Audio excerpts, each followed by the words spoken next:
All right.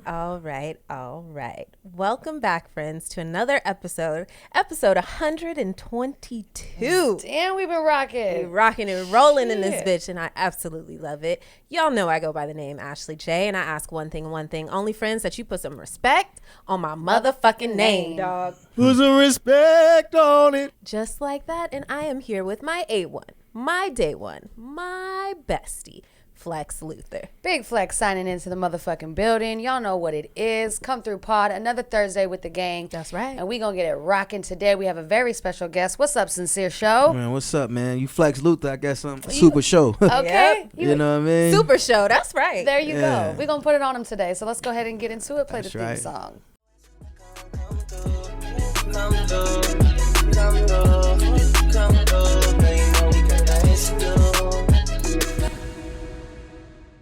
Before we do, Ash, you know we gotta run his resume. And the resume is long. It's long. This is a ladies four and gents. sheeter. This is a 4-sheet resume right here. Get out your notebooks, ladies and gents. That's right.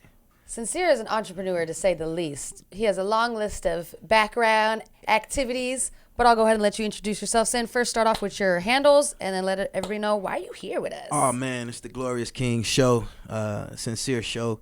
You can find me on everything. I'm definitely an entrepreneur. That's right. A boss.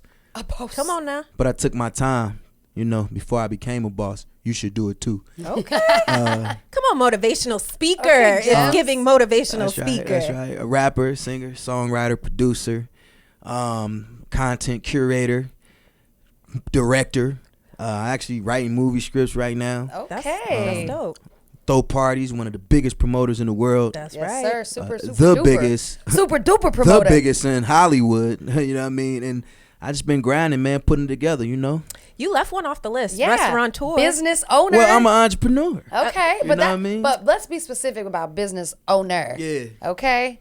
Restaurateur. Yeah. Come on now. Yeah, I And got I a actually, few restaurants. You do. He said a few. Yeah. Not one, not two, but a few. I told y'all about his restaurant back, probably Way like back 50 when. episodes back when he first opened it up as a business highlight, but we're going to revisit it today, and y'all are going to go get your chicken, okay? But we'll get into that. So we got your ads out there. Y'all know where to find them, so go follow Sincere.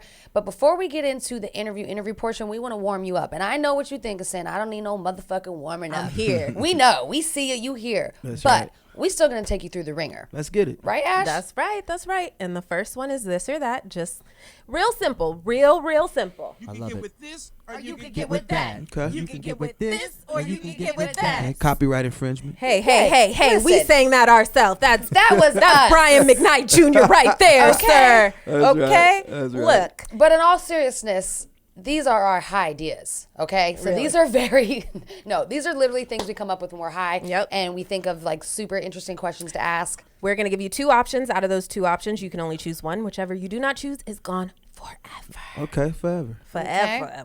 All right, Flex. What you want to hit them with first? I'm going to hit them with the fan favorite. Favorite. This is our question we ask everybody, a version of this question when they come on the show. Is it sundresses or is it leggings? Sundresses. And your reason? Easy access. Ooh, spicy. Okay. That's right. Love that. Love We that. love that for you. All right, so Chicago native, right? So, we got to ask you a little bit of a music question, right? Let's talk. So when it comes to the people out of Chicago, who are you choosing? Lil Durk or Chief Keef? Durkio. Hey, Durkio Schmerkio. That's And right. why? And why? Spicy opinion, if you would. I mean, some might say. them both little bros, first off and foremost. Both legends. They both legends. I just feel like, with Keith, he had an impact early on, and he really opened it up for the city and cemented Yes. himself Blew the door as down. the big dog when it came to that drill and just Yes. everything he was putting down.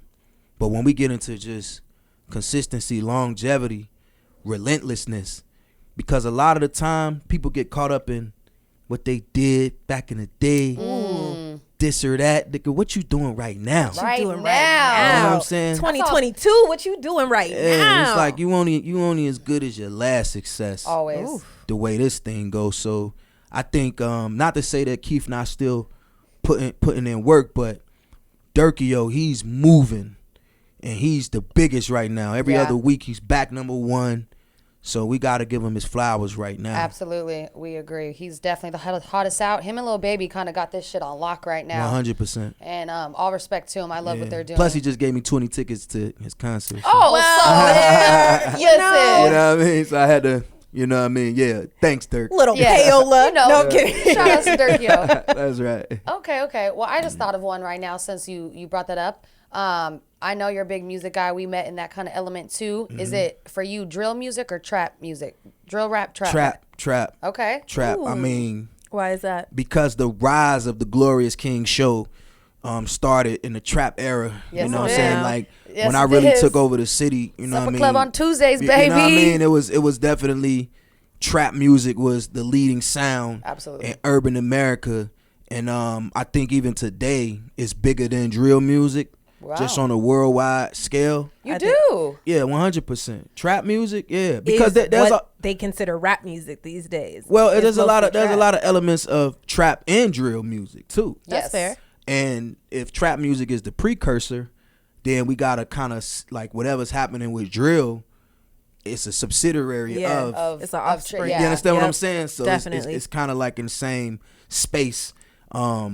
But even with that trap music, I feel like from a topic perspective, it can elaborate on more things maybe that's happening where drill music is specific to a certain scenario. Yeah. Yep. Very. I'm not a violent guy anymore, so you know some of that Emphasis stuff. on the anymore. Yeah, anymore. yeah. You know, I used That's right. to be a certain way, but now to be out here? I mean, you know, I'm older. I'm from Chicago. You feel me? Look. When you grow up in the, when you What's grow that up in mean, the, Sin? but when you grow up a certain way, you a certain way. Yeah. You gotta You gotta be a certain, break out of it. Yeah, You you gotta gotta be a certain grow. way. But when you Product get of older, your environment. yeah, you become smart, intelligent. Right. You like, yo, that's not even. You got shit to lose now. Yeah, who got time to die? Like, Shit. who wants to Nobody. die? I don't want to fucking die playing with these little boys out here. Your You know what I'm legacy saying? ain't done yet. Nah, we got more to do. So when did Right. you come out to LA? I came to LA 2008 into 2007. Okay, and you've been running the LA party scene Has since. he? Oh, Yeah. I met Sin. Let's just take Well, not ever since. Because when I first got here, I wasn't doing parties yet. Oh, okay. It took me a little time to find that passion. You know what I mean? Did you just fall into that? Yeah, I was broke. it Said made had sense. to get something somewhere. No, but might I I need to add, make some money. Yeah, I feel you that. your rise in the nightlife and party promoting industry was the golden age of the nightlife and party promoting industry, to be honest. Yeah. I feel like nothing has compared to back from what I would say anywhere from 2010 to about 2014. Maybe even a little earlier in 2010, maybe 2009, but like that time frame, nothing has been done like SupperClub Tuesdays. I Like feel 2016. 2016 because Yeah, that's when it was stopped, the- right? yeah, it was like the that's end when of- Supper shut end down. of the era. But there was nothing like that every Tuesday, that party. From the venue to the people, we had Drake and Rihanna in there. We. I wasn't working at the time. Yo, you wasn't Lexi working? was- I was just partying with y'all. Okay, that's it. That's it. And that's Lexi when was I pulling met up to him. the party. That's it. Every week they had, and all the heavy hitters, all the people that we still work with to this day, all the heavy hitters was doing that party and had a motherfuckers there every week. Like, biggest party in the country. And we didn't pay them. They just was there. They just was there. the Rihanna vibe. and Drake It would was just what it come. was supposed to be. Bro. The Chris vibe. Brown. I mean, everybody Chris, that was the at the time. But you're welcome. Yeah. You know what LA, I mean? you're Because- welcome. Nah, really, those were my relationships. I had a relationship with Drake and Yeah. I still Yeah. have relationship with Drake and Rihanna and Chris Brown and whomever, right? You know what I Yeah. mean? So yeah, I was bringing those people to SupperClub. It was the biggest party in the world at the time. It sure Yes, I mean, was. when I would leave LA, I'm from Chicago. People would say that's sincere from SupperClub. Like Right. that's how Right. big That's the party crazy. got at that So time. big. You know what I mean? So yeah, it was colossal to say the least. That's right. Yeah, no, it was a good time. I do want to ask you one question before we actually take it to interview. I know we kind of already going there, but this question I really want to ask you. This is our deep as a puddle question. Same type of vibe as this or that, but just a little bit deeper, you're going to think. For you, Sin, is it more important in life to have book smarts or street smarts? Streets. Quick. Why is that? Quick. Because I never graduated from high school. Wow. Wow. I was smarter than all my teachers when I was in high school. And I'll tell you this, respectfully, I think teachers should get paid more. Hell Right. yeah. Absolutely. But I definitely made more money than all my teachers combined. Yeah. And I don't He have said, a wait. He said, then all my teachers combined. Oh, say less. Every single one of them motherfuckers. Okay. Add that payroll up. respectfully. No, and they do need to get paid more. They should get paid more. And that says a lot, you know. But once again, if we add it up, all of their salaries, Come on now. I've made more money than them. And I'm not telling you kids not to go to school. I'm telling you school isn't for everybody. yeah. And when I was a junior in high school, I was kicked out of school. I went to a dangerous school in a dangerous neighborhood. And I associated myself with certain gangs.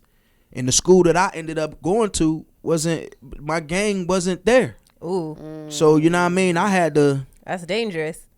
it was rough for a guy Yeah. like me. You know what I mean? Every day after school, it was like, meet me at the bus stop. We finna fight. You know what I mean? So it's like, by my junior year, it was just like, I'm tired of fighting. like, oh my God, like, God damn, you know, All my like, life I had to man, fight. it was crazy. It was crazy, and I was a smart kid. I was trying to do the Yeah. right thing, but it's like, It's only so much of that. you know, can you do. leaving school, guys pulling guns on you.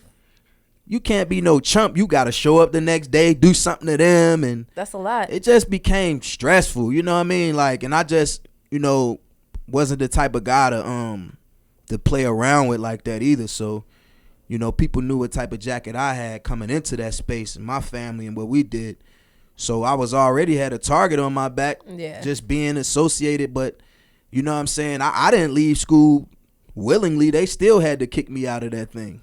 So There was it like, we wasn't- told you not to come. yeah, you know what I mean? Ain't nobody run me out of there, you feel me? But the school got me out of there. I left school, I had 18 charges. I was facing Damn. Wow. 10, 15 years in prison coming out of school. And For fighting? Chicago's no well, joke. so of like around my junior year, they passed this I guess a law. It was called zero tolerance in Chicago. Yep. They had the zero tolerance. Now they passed it to the parents. That meant like zero tolerance. We're gonna do whatever we can to get your kids through high school. But in reality, it meant we got zero tolerance for BS. Yeah. So anytime I would get into anything in school, instead of it being like the dean or something disciplining me, the police would be there. Ooh. Like Wow. like literally, it would be like in my school. I went to Marshall High School. People know the only person besides myself that made it out that I know is Patrick Beverly. He played for Right. Minnesota. Bev. I was Yeah, wondering why that sounded We familiar. went to high school together. That was Right. my dog. He's still my Oh, dog. he's a dog. Yeah, and you He's see a he's a dog. savage on the court. That's He still fighting. my brother to He's this day. Chicago through and through. 100%. But Yeah. we that school, it was just super just crazy. I mean, we had police in school. We had That's crazy. our school used to get locked down. Like if a fight break out, right? Like, let's say two girls had a fight. Mm-hmm. They would lock the school down. Everybody got to go to their homerooms, and then they would go get like 10 people, like got like certain people. Mm-hmm. I was one of the 10. Yo, get sincere, bring them in the dean's office, and then it would be like, until this is done, you 10, y'all standing here. Cause no matter what happened, it's like we had something to do with it. You're Right. like, I don't even know these motherfuckers I'm fighting like, today. yo, listen, and my history is crazy because, and I know we going off the rails, but It's okay. when I was growing up in Chicago, Sincere show. That's right. the biggest, I could tell my life was crazy. Sensational. Before I came to LA, my life is even, you know what I mean? But anyway, when I was a kid, my brother was one of the biggest drug dealers on the west side of Chicago, right? Wow. Okay. My mom made the newspaper. They said she was the queen pin because they were selling so much dope on my block, and they thought it was her, but it was really, it was Your my brother. brother. And when I was in 6th grade, I got kicked out of school for fighting a lot. I got sent to an all boys school called Montefiore, which was by the projects, like across the street from the projects, and there was another gang that I didn't really associate with, but because we went to school together, I got cool with some of those Right. guys. Gotcha. Yeah. Because we went to this all boys school. It was like the bad kids school. Yeah. Right. Now, when I was in that school, I wasn't bad as they thought I was. I was the good you know what I one mean? out of the bad ones. The best of the bad. Let's say that I was actually the smart one. There we go. Out of the bad ones, and the school was real crazy. Like it was like a super racial undertone. Oh, where like was it like a Catholic school? No, it was a behavioral disorder. Oh, like a continuation, right? Like if you, correctional. like, but more like they was doing this thing where it was like a real scientific, like something wrong with us, like he has attention deficit disorder, he has this, or he has like, they was like putting these little labels. On us, like you gotta go here because you got this thing. Gotcha. Right, you're not a normal functioning kid. When in reality, the school that I'm in is so low funded, the teachers aren't able. Classes are overcrowded. Right. The violence, is like insane. It's not that I have ADHD; it's that there's not enough opportunities for me to even want to learn in this environment. And the circumstances of what I'm trying to come to school and learn in is it's like how am I supposed to overcome that? In the defense of the school, the school that I went to before that was Heffron Elementary School. I lived one across the street. My house was here. The school was there. My older brother and sister went to Heffron before me. They terrorized the school. All right. They said another one of them is coming in here. They terrorized the school. My principal name was Miss Little. Come on, by the time I was in 6th grade, I was very smart. Miss Little was like, I'm not about to let the third one. I know about y'all. I know how y'all get run. Busy. You gotta get the fuck out of here. You know what I'm saying? And that's how I ended up going to the all boys school. But the thing is, when I got there, I was very smart and just ahead of everybody. Right. So they gave me an IQ test, and my IQ is actually higher than Einstein's. A lot of people don't know this. Come on. Excuse us. Sincere, the genius. But this is what the school used to do. So at that point in time, right, they could have transitioned me out and said, oh, this kid's actually smart. Maybe he needs more work. Maybe he needs to be challenged, right? Which the therapist who took my test was like, yo, this dude don't need to be here. Like, he's clearly miles ahead of the rest of the people. Right. He's not, of course, he's going to have certain anger problems in the environment. Of course. Bored. But it's like, nah, he don't need to be here. But so what they did was Dr. Pollock, a white woman, ran a school full of black kids, and they needed funding. So it was all privately funded. So they would come and get me and this kid named Damien, who was a savage little white boy, and we was both smart, but they would parade us in front of the people that was putting money in, show? And was like, see, look, we have good students, scholars. Yeah, look at his test scores, and you know they would put us on like the pony show. like display almost. It was like it was a crazy thing. I didn't realize it then. I was like, no, of course not. Pulled out of class. It was like it was cool. Like, you're like, I'm out. Yeah, y'all gotta sit here. So I was like, whatever. As I got older, I realized what they was doing. But my 8th grade, and I want to thank my mom for this, I stayed in that school from 6th grade to 8th grade. It would be kids in there till they 16 in 8th grade. The longer they keep the kids, the more money they would get per kid, right? So they was trying to keep me, like, hold me back. Right. How am I the smartest person you got, but you want to keep me back here for 7 years? You're behavioral. You're behind behavioral. Oh, yeah, they need to make they joint, right? So there was this black therapist that worked there, a woman. She put my mom in the office. She like, listen, like, your son, he don't need to be here. So what I'm going to do is, she sent me, I'm going to send him to a worse school, but he's going to graduate there. So she had this plan. It was a plan. Like, so I'm gonna send him to this school that's a lot worse, and it was actually really mentally ill people in this school. Yeah. It was called Beacon Therapeutic Day School on the south side of Chicago. Therapeutic was so the name of the school. It was definitely like actual people with Down syndrome, this type of thing. It wasn't even like just bad kids or nothing like that. But she had a plan. She's like, well, when I send him there, he graduates, he'll be able to do half and half. So I would have to go to their school to 12, and then I would leave their school and go to a regular high school. This is so much for a kid. Long story short, I go there. She transferred me to the other school just to get me out of that thing with Dr. Pollock. I go to that school.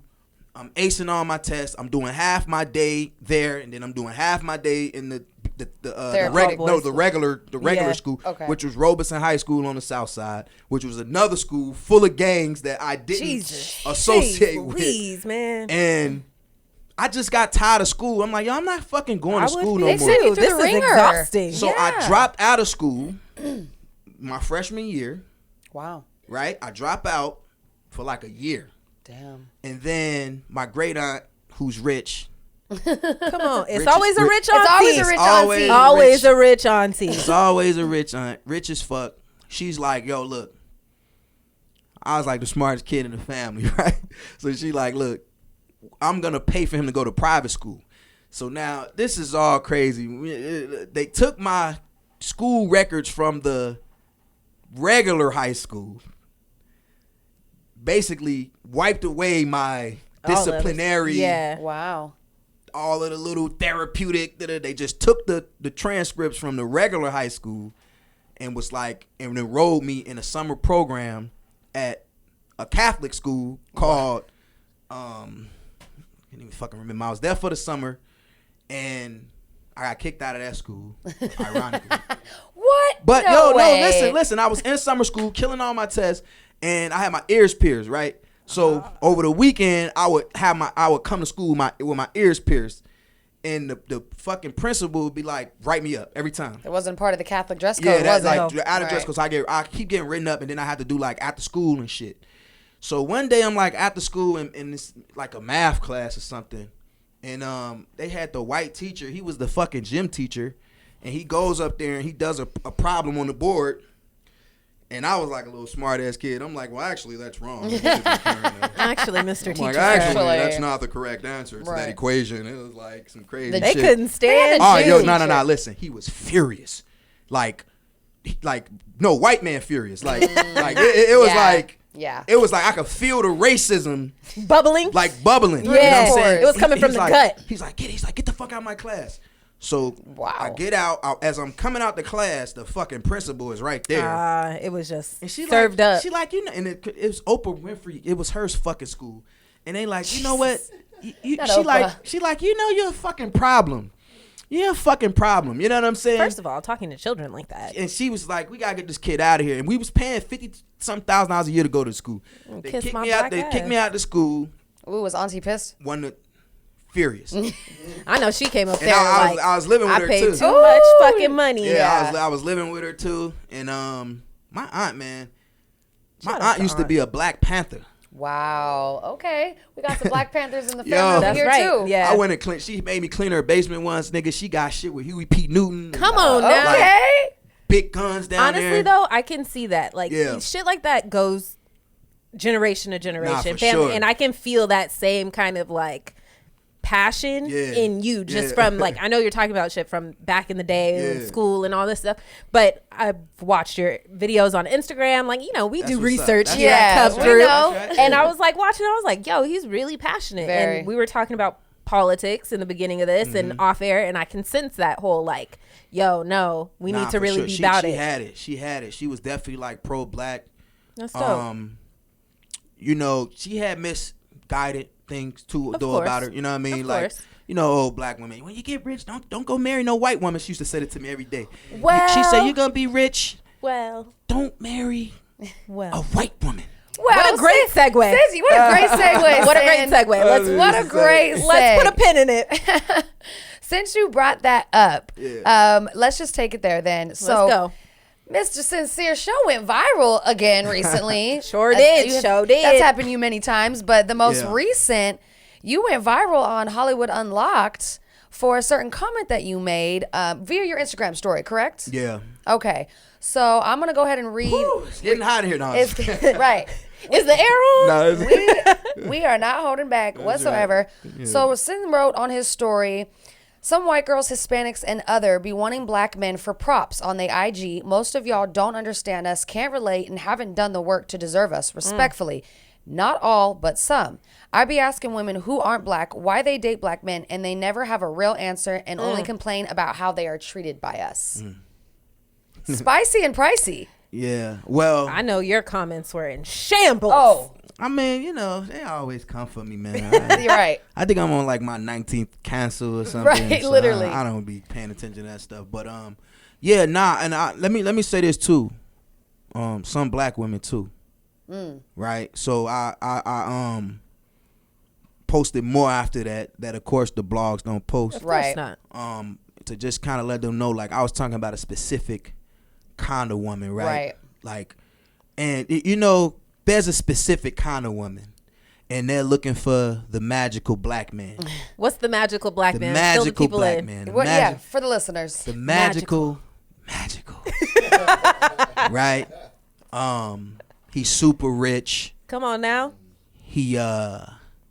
He looks like Michael B. Jordan. Come on now. Washboard abs. Washboard abs. Balenciaga glasses. Balenciaga frames, right? He's Cuban links. He from the hood. He's a street nigga. Right. But he's reformed. smart. He's reformed. He's smart. That's right. His finances is in order. In order. Drive the big body. He's polite. Multiple investments. He respect women. He's into crypto. Right? And we can't forget. We cannot forget. He has a 10-inch dick. Come on now. Oh, a 10-inch. Wow. And listen, he's very good with it too. Oh, wow. Right? He got it and he know what he doing with it. This does sound like a magical man. You know, man. it's like this magical. Is he on Amazon? Right. Yeah, let the ladies know. Literally, you know what I mean? And it's like 2-day shipping. 2-day shipping. These women are like trying to like same day.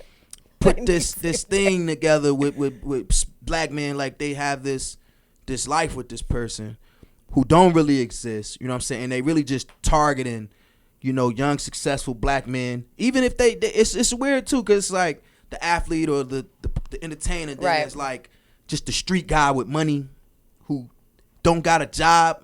You know what I'm saying? But he take you on trips. The bar is so low. The bar is so low. Trips and dips, and he got the bar is high. Right? So you know what I mean? It's just these girls, because of the environment I'm in, I get the honor of seeing this. It's not every girl. I'm sure outside of Hollywood, there are just normal people.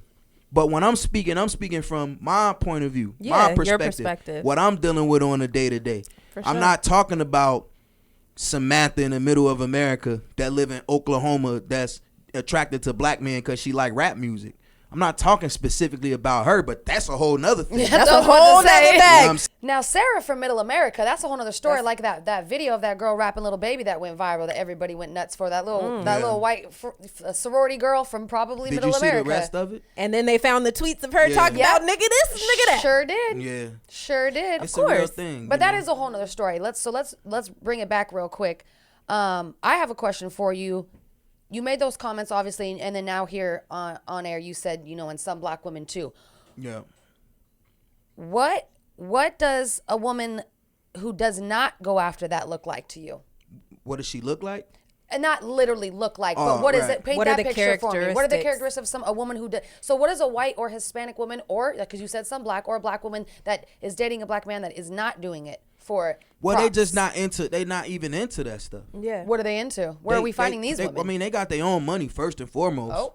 So is that the biggest difference there? Well, no, because some girls with money target men with money too, specifically. For sure. Mm-hmm. I saw somebody who was just going viral talking about she don't date. That was Christina. I know her, but she was like, I don't date nobody who ain't got no money. Well, I don't date broke dudes. But she's a millionaire though. Okay. Right. So she in her tax bracket. When she's speaking about that, she's talking about something else too. You know. Right. Which I'm not trying to offend her or anything. She wants to do an interview with me. She looked crazy. You know what I mean? Saying it the way she said it, but it's her truth.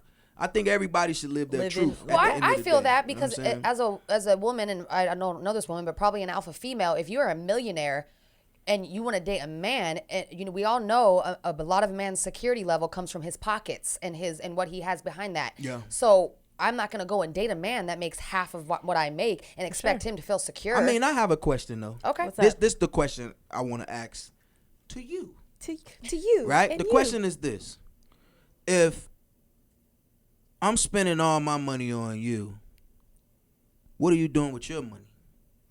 If I'm paying all your rent, if I'm paying your travel expenses when you want to do something fly, I'm splurging on you. What are you doing with your money? Because I got shit I want to do with my money too. Right. Ooh. And it's not just to invest in you 24/7. Just to spend it on you, you know. And that's the thing is like some of this stuff is unrealistic. For sure.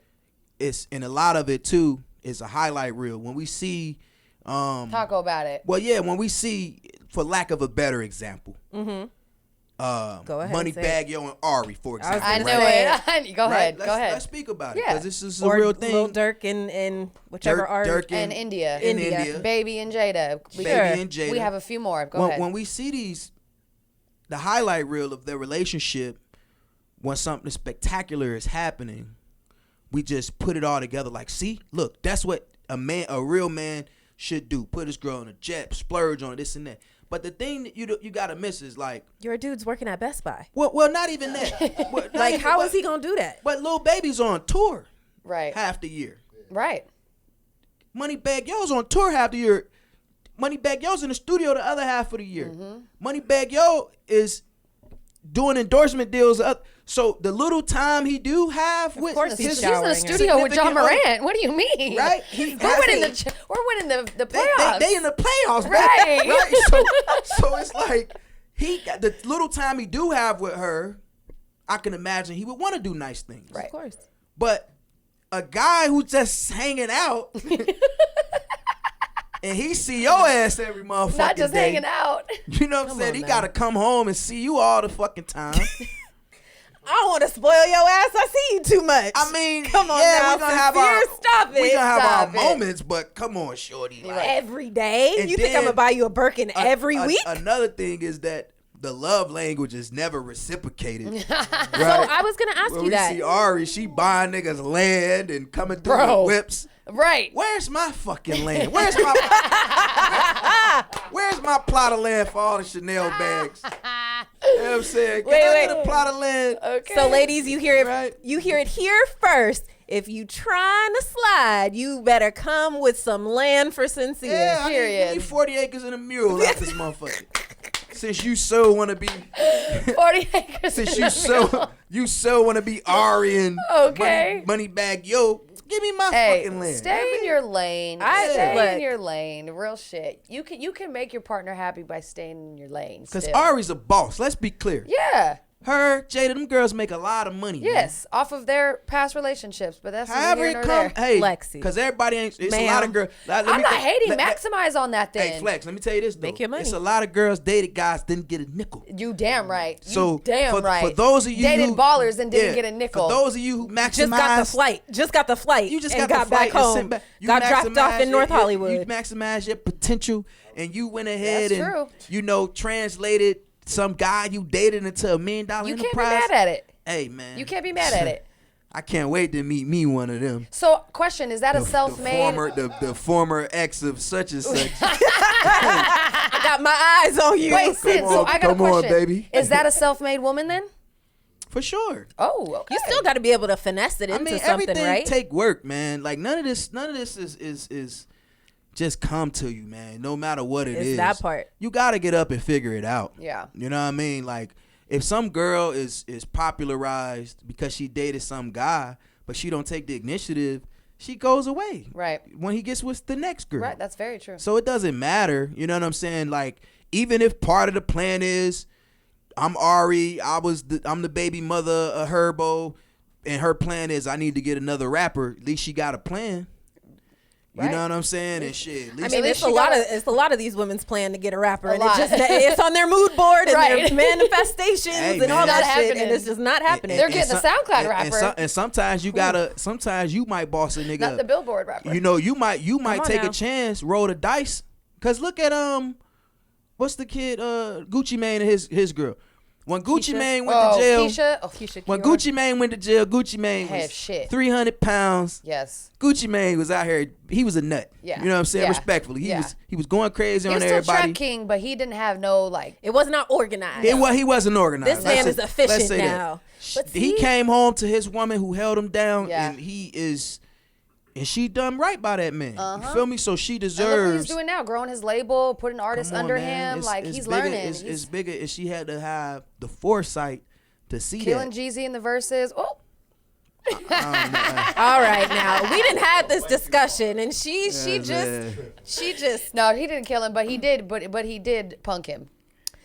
All right. Well, we had this discussion before. He did. Go back to the. It was a moment for the culture. It was right. Did you see it? You watched. I know you did. I was actually at Danny Lay's album listening party, and it was COVID, so I was like, it was like a drive-in thing or something. And we was like in cars. What a time! Oh, so I wasn't even paying attention to that Danny Lay shit. I was looking at right. Okay. I was looking at. Had it on the Bluetooth. Yeah, I'm in the car. I was watching motherfucking the verses. I can't miss this, man. Okay. You know what I'm saying? That was top 3 for me. That was a good one. Respectfully. But we digress. Anywho, okay, so I also want to say this. I know, and I'm not even going to say her name because I don't even want to give her that credit, but I know there was another young lady who has a channel on YouTube and has a blog and has some things to say about you. Yeah. And I want to give you your opportunity to speak your piece. And also for me, someone who has known you for years, I know this young lady tried to pin you and tried to say, this man only dates these women. That's why he don't even fuck with black women. So of course he has these opinions. That's not true. I was gonna ask because I don't know you. Yeah. And you're talking about like just going based off of the conversation or what went viral, right? Mm-hmm. You said white, Hispanic, racially ambiguous is what I'm taking for that, right? Right. That's what I'm taking from it. Right. It's like, are you specifically going after these people and finding out that that's the truth? Or is that just I'm taking a look at all the people you dated? No. I never even been in a relationship in my life. Now. Come on, sincere. No.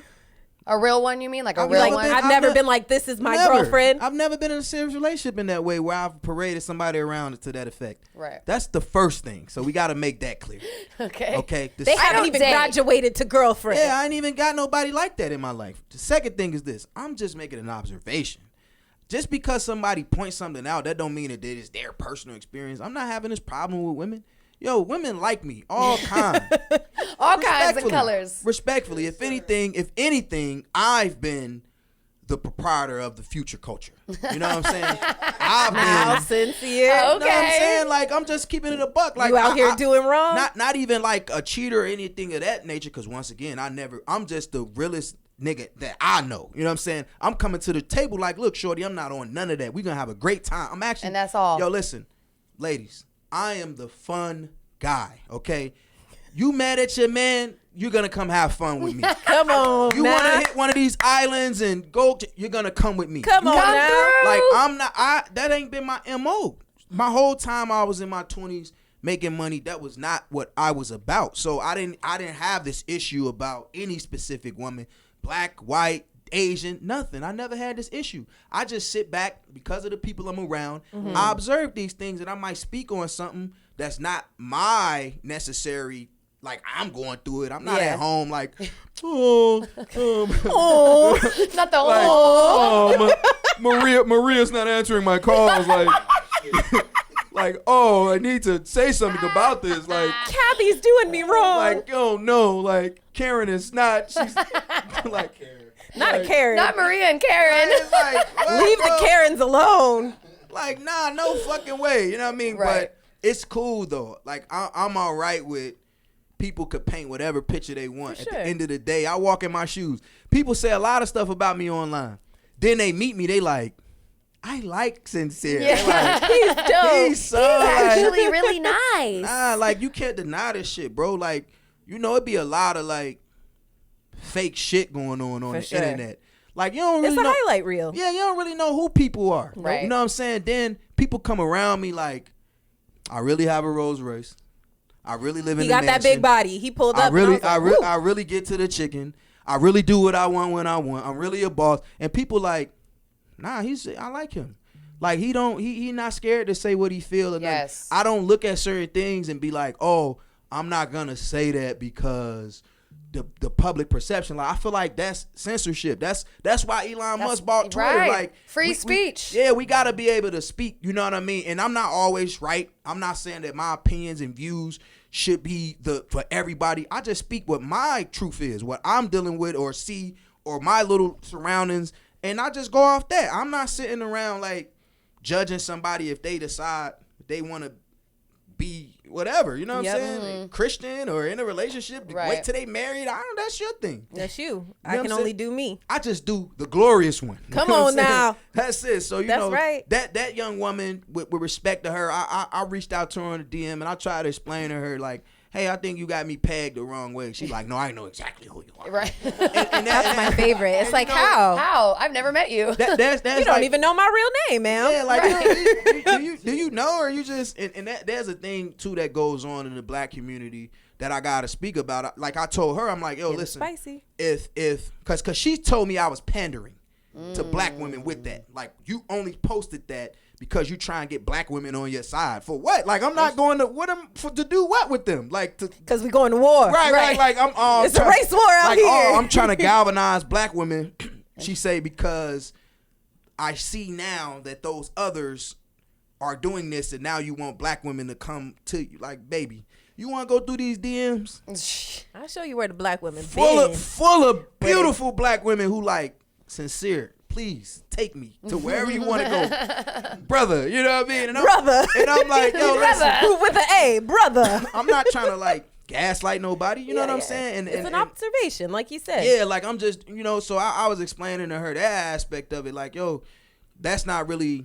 I don't have to do those things. You know what I'm saying? Like I'm pretty okay. Right. And she just like, nah, I know who you are. And she started. I put it in dark mode. She screenshot and everything. Look, man, I'm not here to be part of somebody's blog or the video already traffic, got hundreds of thousands of plays because you talking about me. I'm not here to try to, you know, and I want to say this. If every time a black man, because I see this a lot, every time we say something positive about black women, we pandering. Why you can't just, like, what do you think that does? Is that going to create a culture where we could come together through that positivity and try to build, or is it every time if a black man say something, you say he pandering? How is that gonna do anything? I definitely feel like people cherry pick the black men that they want to be like, look at him, he's pro black women or pro black everything, and he's anti, and he's not. And I don't think that we as black people sometimes give anybody just the chance to grow or to be diverse in their opinions and their views on things. It's like, if you don't agree with everything that every black person has to say, for sure, you're out. And I'm like, that's not necessarily fair, because we don't get to grow if we all have the same ideals and experiences and all that stuff. So I've you know what I figured out too? What's up? Through my research. Come on, research. Is that a lot of the black women who do have that type of energy toward black men, they want you to be with the black woman they want you to be with. Like your black woman, well, she got to look like Denzel Washington's wife and have the same idea that she has. She has to be a certain complexion, your complexion or darker. She can't be light or look, maybe is she black or no. She gotta be like black. Like we know she black. You know what I mean? And it's like they wanna. If you not with that, you ain't with us. And that's colorism, isn't it? Yeah, definitely. I think it's a different coin or side of it. I definitely don't like the that mixed people aren't black people conversation. I think that's not fair. Whack. Ashley said something to me years ago, which always stuck with me. She said, "Who are you not me, but as a black person, who are you to denounce somebody else's blackness because they're light skinned or because they have freckles or whatever?" She told me that. I don't think it's fair, because then when they go, like, I have a friend who does not look black. He is black, does not look black. He's had multiple jobs. He's been in tons of positions where people, other races, are straight up talking shit about black people to him. And it's like, how do you, like, now I'm defending all black people. I don't look black and I'm getting gay. Like, it's just not fair to me. They have a different side of it. They don't get the shit that I get with my complexion, that you get with your complexion, but they deal with racism in their own ways. They have benefits because they don't look like me, of course. Yes. I broke this shit down recently to an analogy. You know, what is it? Well, let me just say this. Everybody's experience is different. 1,000%. Right? So my experience is I grew up in Chicago. Chicago is one of the most segregated cities in America, right? To this day. To this day. You know where people are, right? So my experience was, you know, from the time I was 12, whenever I started liking girls, right, until the time I left Chicago, it was just black women. 95%. But that's what you had access to. Let me finish. Yeah, go ahead. Sorry. So 95% of the women in my zeitgeist were black girls, and I would love them. That was what I eat it up. That's what it was. When I got a little bit older, I would go downtown a lot and meet a lot of white girls. Through my experience with dealing with white girls, it really wasn't for me. Like, I knew that early on. Like, this ain't my cup of tea. Yeah, I like black women better. That's how I felt. I've met white girls that I've been like, oh, she cool, but I never had a feeling about it, right? Mm-hmm. But then when I first left Chicago, I moved to New York. New York is a melting pot of all kind of people. Like, it's different. And so it was like the idea is this, right? I grew up my whole life eating soul food, right? Then I went to Becky's house. She made me some bland ass casserole. I'm like, nah, I can't fuck with green bean casserole. I can't fuck with the casserole with the French onions on top. But then I got to New York and it was like tacos and enchiladas and it was Dominican food and I'm hold on. So then I had mami. I like that. I had to indulge in that too. Should have went to Francesca's house and got some lasagna. Come on now. Don't leave them out. Don't leave us out now, Sin. I can't leave the Francesca's out. I can't leave the Italians out. The Natalias. I had to get that vibe. Then I go to right. Then I came to California. It was another melting pot. Yes. He said, you know what I'm saying? Now I'm eating it's Japanese food. Yes. Now you got Middle sushi. Eastern. Right. You know, you sake sipping. Korean it's a whole, food. You got all kind of other. So I had to try my variety, right? That's right. But at the end of the day, soul food still soul food. Okay. And nothing hits right? home. So it's like, yeah, of course. I would love to find somebody that make good soul food. Of course. Right? That would be my first love and passion. That's the first food I ate. Why wouldn't I? But can I like tacos every now and then? Does that now make Delicioso. me right? Does that now make me anti something? Right? You know what I'm saying? So that's the ideology of it. Right. You know, when I'm thinking about just my experience and how I navigated through like this social, you know, it's complex. It's very complex. You know what I'm saying? Like dealing with people because nothing is with all of that I said, with everything I said, right? Trying a casserole, didn't like it. Who's to say tomorrow I can't meet some white girl that I'm like, all your boxes. This it, right? This it. I can't do nothing about it. It's just because I don't live just around black people. That's you know what I'm saying? I'm not in the same that world anymore. So I who knows? You know, recently I this Indian girl.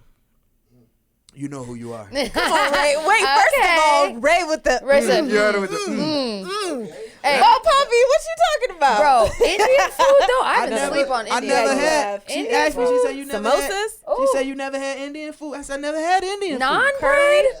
Right, but she's perfect in every way. Come on now. To me, right? You know what I'm saying? But that thing's about her culture.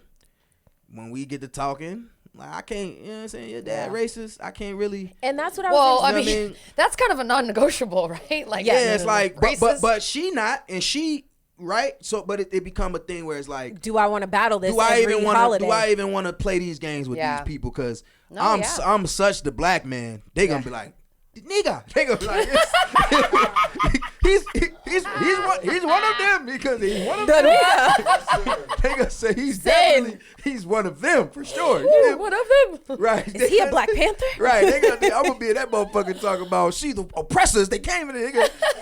You and me are the same. We are black. Which and that's on another some real shit. That's another conversation. As a minority though, they do see that too.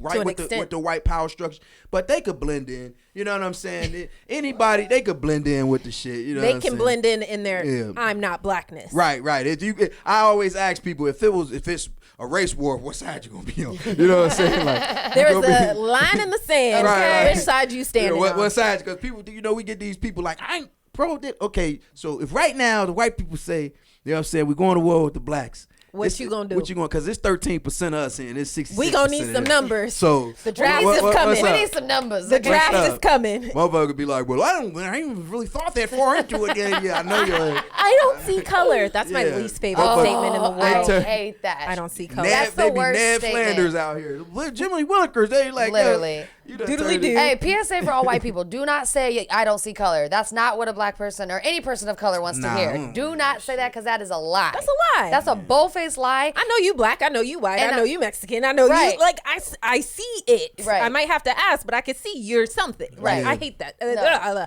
And if you don't see color, then that means you don't see the differences and the privilege between me and you. And that is that's even right. the biggest. And that's the deeper, even worse issue there. There we go, friend. That's right. So. I like this podcast. Oh, thanks, friend. And we like you. We like you. And I know we could go for a really, really, really long time. I have a question though. Let's get it. You said, you haven't even been in a relationship. It's gonna be 2 hours, just so y'all know. Okay. I feel it. I feel it. But I need to know, when are you hanging up the future fedora? When are we getting Little Sims? I wasn't taking it there. I ain't having nobody have no kids. I wasn't going to do all that. I said, hold up. I was just going to say, when are you going to settle down? Because I think that's really interesting. I mean, it's time. The time is now. Right? Come on, present. Right? Just, I'm 34 now. I'm in a different space. I feel and that. some days I wake up in my big house and I'm just like, man, ain't nobody here with me. You feel me? I do. I feel that vibe sometimes. You know what I mean? We're human. We all get lonely. I never felt that way because I'm a loner. I like my space. But I just know whoever I end up with, it's not gonna be traditional. It's not gonna be, the way you see it on TV. Like that ain't gonna be. That's never gonna be my life. What do you mean by not traditional? Mm-hmm. What do you I mean, for example, like I just had a long conversation with somebody that I favor, who favors me, about like, yo, me and my wife gonna have separate bedrooms. Like we not gonna. I know a couple like that. Yeah, I don't want to sleep in the same bed with nobody. I don't want to wake up with nobody every fucking day. But sometimes you do, right? Yeah, and when we both decide that this is the night we're gonna do that. But what if she wants to and you don't? And what if you want to and she don't? Everything has to be compromised. Okay. I mean, nothing is just. And that is true of a marriage. Yeah, when you with somebody, of a relationship. Yeah, you with a person. Even in business, everything not just who loves somebody. No one's gonna love somebody like that. You right. Of course, dictatorship. Yeah, you're gonna have those moments where I think what happens, because I've been in situations with people where things become natural and it's not even something we're thinking about. Right. Like it just be you fell asleep in the room. You fell asleep in the room. Right. You got up. He's not like, hey, go to your own room. Get in your bed. Wake up, go to your own room. Wake you up and kick. That's weird. Like, nah, it's everything, it's not that, but I just know I like waking up by myself. Okay. And when I wake up, I need like 30 minutes. Bro, I feel you on that. Yeah. Don't talk to me. Don't talk to me first thing in the morning. But Sin, do you feel that way because you haven't met the right woman that you want to wake up every morning with? I met a lot of the right women. How do you know? But were they the right women? But were they though? Because they on paper. On paper, but then they weren't necessarily. Because I'm just a fucking. I think, Sin, if you found the right woman, that you would want to wake up to her every morning. No way. Still have your 30 minutes. My fucking grandma and granddad sleep in separate rooms, and they've been together for 900 years. 900. I just think some people that's just what it is. Yeah, like I mean, even back in the day when I was growing up, most grandparents had separate beds. It's true. At the least, you know what I'm saying. So everybody grandma house I go over, them niggas had separate beds. They had two twins. Well, two twins. Yeah, well, mostly because they couldn't sleep because like the husband snores or the wife kicks. Whatever the reason is, they did what they had to do. You feel me? Yeah. So I never get good sleep when somebody in the bed with me.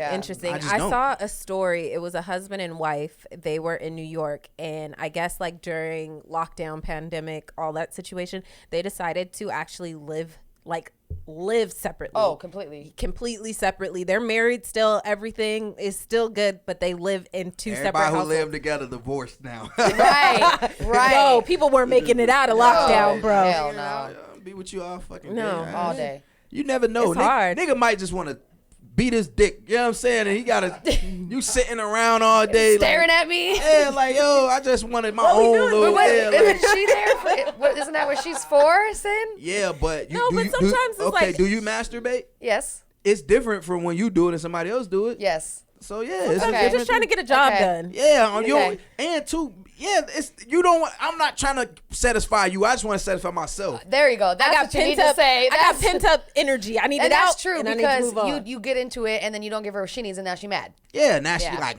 Okay, I get it. Like what? Like I'd be mad. So I get it. I'm not going to lie though. Why did I start this? I love my 30s though, cause I fuck way better. I used to think I was doing something. Oh no, it ain't nothing like when you get in them 30s. You know you got that grown man fuck. Yeah, that grown man stroke. I know now. It's different. It's different. It's a different game. What's that, Ray? What's the grown man stroke? Nah, it get different. He said she know. And I've been researching too, man. Like I was wondering, I'm like, how do sex studies? Nah, real talk, cause you gotta know this. My thing right now, what I'm preparing myself for is my wife. Okay. So, I love that. All of it is like in her separate bedroom. I lost 30 pounds in the last few months, right? Okay. Congratulations. For myself, right? Because I like to look a certain way. Of course. And I'm still, I probably lose another 20. Get my 6-pack, right? Come on. Right? Getting my fuck game strong and strong. I don't want to end up with the woman of my life and I give her a fat ass nigga. You know what I'm saying? A weak ass dick. Ooh. You know what I'm saying? That's real. Yeah, like I'm gonna give her the nigga. The best of the best. Yeah, where she the magical black man, if you will, okay. You know Fireworks, baby. If you're looking for the magical black man, he's here. Slide into the Sincere Show's DM. Okay, he has arrived. So that's I was actually at a comedy show. Wait. And this 1 second. Dying camera. Yeah. Let me just get this out. I was at a comedy show and this comedian said that. He said he got married late. He's 50 something. Oh wow. And he like, I just get my wife the worst dick. Boo. The worst, and he had to tomato. Yeah, he had to look in the mirror and see that, so disgusting. And so I don't want to give my wife no old man dick. You, you better not. Like, no, she gonna leave you real soon. Because if she gave you old lady pussy, you'd be like, this bitch here. Exactly. Furious. So you best not. Although I'm preparing. It's interesting that you said now, you thought I was man, I thought I was doing something in my 20s, and I'm like, now that I'm in my 30s, I'm really doing something. Women, our prime is actually like mid 30s to 40s for our sex life. Yeah. So I mean, you may be preparing yourself for the right time because now you're gonna be at I'm your not best. marrying no 30 to 40 year old though. What you mean? How much younger she gotta be? My wife gonna be like 25. You sure about that? You sure that's what you want? Yeah. Everyone has a preference. Yeah, I mean they do, and I get it. A lot. Most successful men want a younger woman. I get it, but you know what's gonna come with that too. Was she gonna be able to be a child still? Let's use some different words, son. Not child. I mean, I'm just saying, like I wouldn't steal a woman's youth away from her. Like I'm not gonna be like, since I don't want to do something, you can't do something. Nah, go live your life. Okay, so is this an open relationship then? I think initially it's gonna be that way. Okay, because I believe trying to get a 25-year-old to be like, let's get married, let's be committed, let's have kids. It depends who it is too, but I think that like live your life, and as the relationship grows, the terms will change.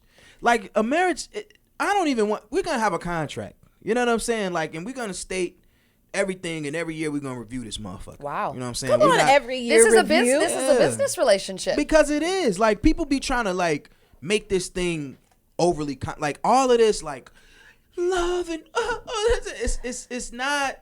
But there should be love. Of course, there's like, there should be love. Of course, there's elements of love with any relationship you have with anybody. That's true.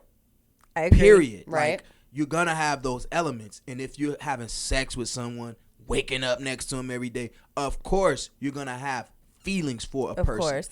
But we have to be realistic. Mm-hmm. And if things change, you can't go 10 years with somebody.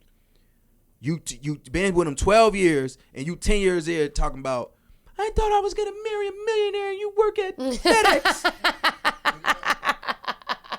Like, yo, that need to be in a contract. Right. Like, yo, you a millionaire now, or this is what I wanted, you need to remain a millionaire. Like, this is what we agreed upon. If you're not a millionaire, you get 24 months to become one again if you fall off. Is that real love though? Is she loving you for you? It's not.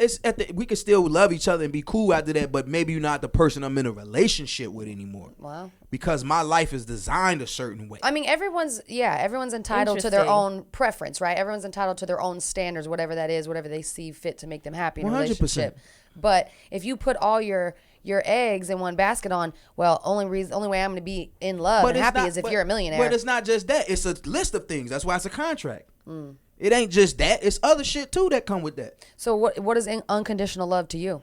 I have unconditional love for many people in my life, and that's really just loving the person for who they are. But does that mean I gotta be with them the rest of my life? No. Like I could be your man's. This is my dog. Yo, this is my ex-wife. Love her to death. We still around. We kick it. But it don't work. But we just not together. It's unconditional. That's my dog though. But we came into this thinking one thing. It didn't really work out how we thought. Everyone has to go do what they gotta do. Does that mean if a nigga get his leg cut off, you supposed to up and leave him? Nah, I'm not saying that. I'm saying like there are unpredictable things in life, period, that you can't control. That is like, damn, who would have thought this would happen? And maybe you do stay there, but certain things, certain elements and aspects of a person's personality, I don't give a fuck if I got one leg, one arm, I'm still gonna find a way to get some money. That Chicago jumped out. One arm, I know. That Chicago jumped out. One arm, okay. You gonna love me with this one arm, okay? Whatever's going on. That Chicago jumped the fuck out. I gotta be. He's getting passionate. I gotta be a vegetable to not get no paper. Like, and then that means I don't know what's going on anyway, so I don't need nothing anyway. Exactly. You know what I'm saying? So that's me though. So there was a video going around, making its round on Twitter. She went viral. Basically kind of the same thing you were saying. She was, one of her marriages in the beginning, she was with someone who was working constantly but not bringing home the amount of money she felt she deserved and her family, because she had kids, deserved. With this man on top of like not being able to get time from him either, because he's working from, you know. He has like 3 jobs or something, right? 6 to 10 or that's whatever it is. The relationship's over with. And she left. She was like, he was not making the amount of money I felt I needed. He loved me. I loved him. The love was unconditional. She said she's yet to find that love again. But she was like, I could not do it. But she couldn't do it. You feel that's valid, right? I don't blame her. Go figure it out. Because niggas out here selling NFTs and making $9 billion in a day. So, I mean, go figure it out, big fella. You know what I'm saying? Respectfully, like. You can sell anything. Yo, figure it out. Everybody gotta have a hustle. Figure it out. You know what I'm saying? Stop. Like, and too, like, them her standards. That's right. You could have found a woman who that ain't their standards, and she would have been more than happy with what she had. So, you picked the wrong one, big fella. It's his fault. It's both their fault. It's I mean, but at the end of the day, like you said, you're always able to walk away, right? Yeah, go like do you your don't thing. have to be unhappy. Nobody has to be unhappy. Right. You can definitely walk away at any point if what you walked into this is not lining up with what you see as your future or what you want to grow and elevate towards. If you don't see that happening, go ahead and just walk away and find that person that checks those under boxes. Any circumstance, not whatever just the financials. And two, we need that's like the kids' conversation. We need checks and balances too. Like my wife, whoever that may be, she gotta check me. Yo, she gotta check me when I'm getting. That's yo, babe. You wild. You ain't been in the gym. You ain't been to. I'm like, yo, shorty. I can't. You can't. You know, if that's her standard. Yeah. If she want a big nigga and she just feed me every day, cool. That's what she. I mean, but it's like she want a Rick Ross. Cool. Because some women love a Rick. Yo, that's true. Listen, that's true. When I had the Rick Ross. You was still have bitches. It didn't matter. Right. We called it a baller belly. Come on, baller belly. Baller belly. Come on. Had the rosé. Come on now. And women love that. Yeah. I feel safe with you. They say all kind of crazy stuff. I feel safe with you. Right? Not that I feel you safe make me with feel you. warm. I feel warm like next to you. I feel like I'm with a bear. Like small women too. Small women love me. They like a bear. Small women. They be little women. Like little women. We love bears. They like we want. I like you. He like you. Right? So you know what I mean? It's like I feel safe in your arms. Everyone got their standards, and we gotta stop like being super judgmental about what a person want, or unless it comes to some weird shit. Right, that's exactly what I was gonna say. If everything is consensual, if everybody's happy, it's fine. The only thing, like, I don't give a fuck about interracial relationships. I obviously love black love. Like, that's my favorite thing to see. But I don't give a fuck about none of that other shit. The only thing I start to think it's weird is when it's like, I love white women, white men, and then you start to down everybody else because black women too loud, because black women this, that. And it's like, well, why you gotta I'm gonna keep it a bean with you. Hey, yo, that don't got nothing to do with nothing. I met some white ratchets, bro. Like, it's the trend now. That's the thing to be. Bro, listen, man. I hate when white girls try to be like, Baby, whatever her name try to be like a caricature of a black person. I hate it, bro. A caricature. I hate it. We were just talking about this last episode. Yeah, it's like blackface without putting on the blackface. It's corny. Right. I love when I see a white person who cool with being white. Like, yo, you a cool ass white boy, Jack Harlow. Like, we fuck with Lexi. you, bro. Right. Lexi. Right. Like, here. Yeah, like. That's what we said last week. We said you can like black culture and relate and like things in black culture without trying to be black. Yeah, you don't need to do the baby hairs. You don't need to tan 17 shades. That's not your shade. Or in modern terms, blackface, women's makeup now, right? Some women are wearing their makeup so dark. I can't find my shades because this bitch got it. This white girl has if I wipe your face off, it's not even the same color. Nah, facts. I see that a lot overseas, like the girls in Australia. It's now for me. UK. It's they call it's it all blackfishing. Blackfish. Yeah. It's for me. It's the really dark makeup and it's these lace fronts that are on these white girls and these Hispanic girls and I'm just like I can't with it. I can't do it. Like what are you trying to be? Or the kinky texture, beauty store hair that don't match. I can't. You don't like. But see, little shit like that, I don't even be. You don't care. You don't think that's okay. That's you fishy. got braids. I'm supposed to lose my mind. See, like, I don't care about no fucking braids. I can get that from your perspective as of a black man. Like it doesn't mean anything to you as a black woman who's dealt with like being told I can't wear my braids at work, being told like little things like that and microaggressions or being told it's ghetto, to now see braids. This was obviously back in the day, but Little Kim is now getting hailed. Kim Kardashian is getting hailed for her boxer braids and it's just cornrows. Like that shit is annoying. But all of that shook the room though. All of that what? It shook the room. Gotcha. Yeah. When it happened, and black women was like, yo, what the fuck y'all doing? And I think it goes back to what you said. People need to check people. Like, it's cool. Like, I don't know. Check your surroundings, too. Right. Read the room. Hey, because I'm not, I step in somewhere, they say something about my fucking braids. Hey, it's going to be hell to pay. I don't give a fuck if I'm where I'm at. Whatever job. Sid won't even let security pat him down. Are you kidding me? I don't want to work with here. Like, that's the thing with black folk, bro. Like, we be like, oh, please, master, can you come and let us come? Listen, man, you say what I can't with my braids here?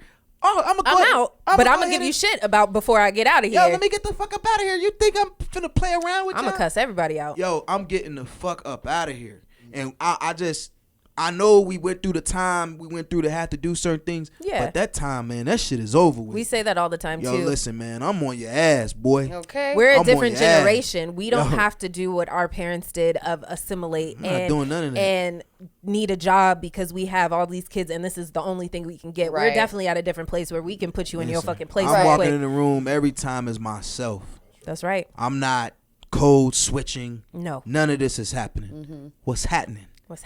The deal is for how much? $6 million. Let's do it. Let's do it. I'm not going to, hey, what's up, guys? Yeah, well, nice I got to meet this. you, Tom. No. Listen, we talking like us, Let me show you my spreadsheet. This is what I was thinking. Listen, we going to talk. Yo, sit the fuck down. You niggas know what y'all here for. Let's get busy. Right. You know what I'm saying? And it's like, that's what it is, bro. Because like you say, if Kim Kardashian could fucking put her braids in, I could do what the fuck I want to do. Shut the fuck up. I'm a king in here. Y'all better respect what's going on. Period. And if not, I'm going to figure out how to do it on my own, bro. I love that mentality. I don't want your money. If I got to be, you shouldn't say. You know what, bro?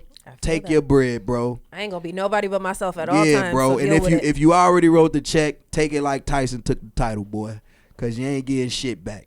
You feel me? That's my mentality. Like, yeah, we ain't playing them games. All this, you should. That's why I love me, bro. Because even like when you not real. I wasn't ready for you to say I love me. I thought you were gonna say somebody's name. You said that's why I love me. In the current standing I have. I love that. In social media, in the world. I love people have a varying opinion about me. There isn't like super nice guy, sincere. It's like, nah, boy be saying some wild shit. Because when all the deals is done, when all the money, you be like, yo, bro, you knew who I was for. We did this, Playboy. Like, you know what I'm saying? Hey, yo, listen, we putting it in the contract. Valid. If you hear some shit from 1995, ain't no you fired, bro. It's over for that. Right. Everything is on the table. Y'all know what type of time I'm on. Yup, black militant. Yup, can't stand you motherfuckers, but let's get some money. Feel me?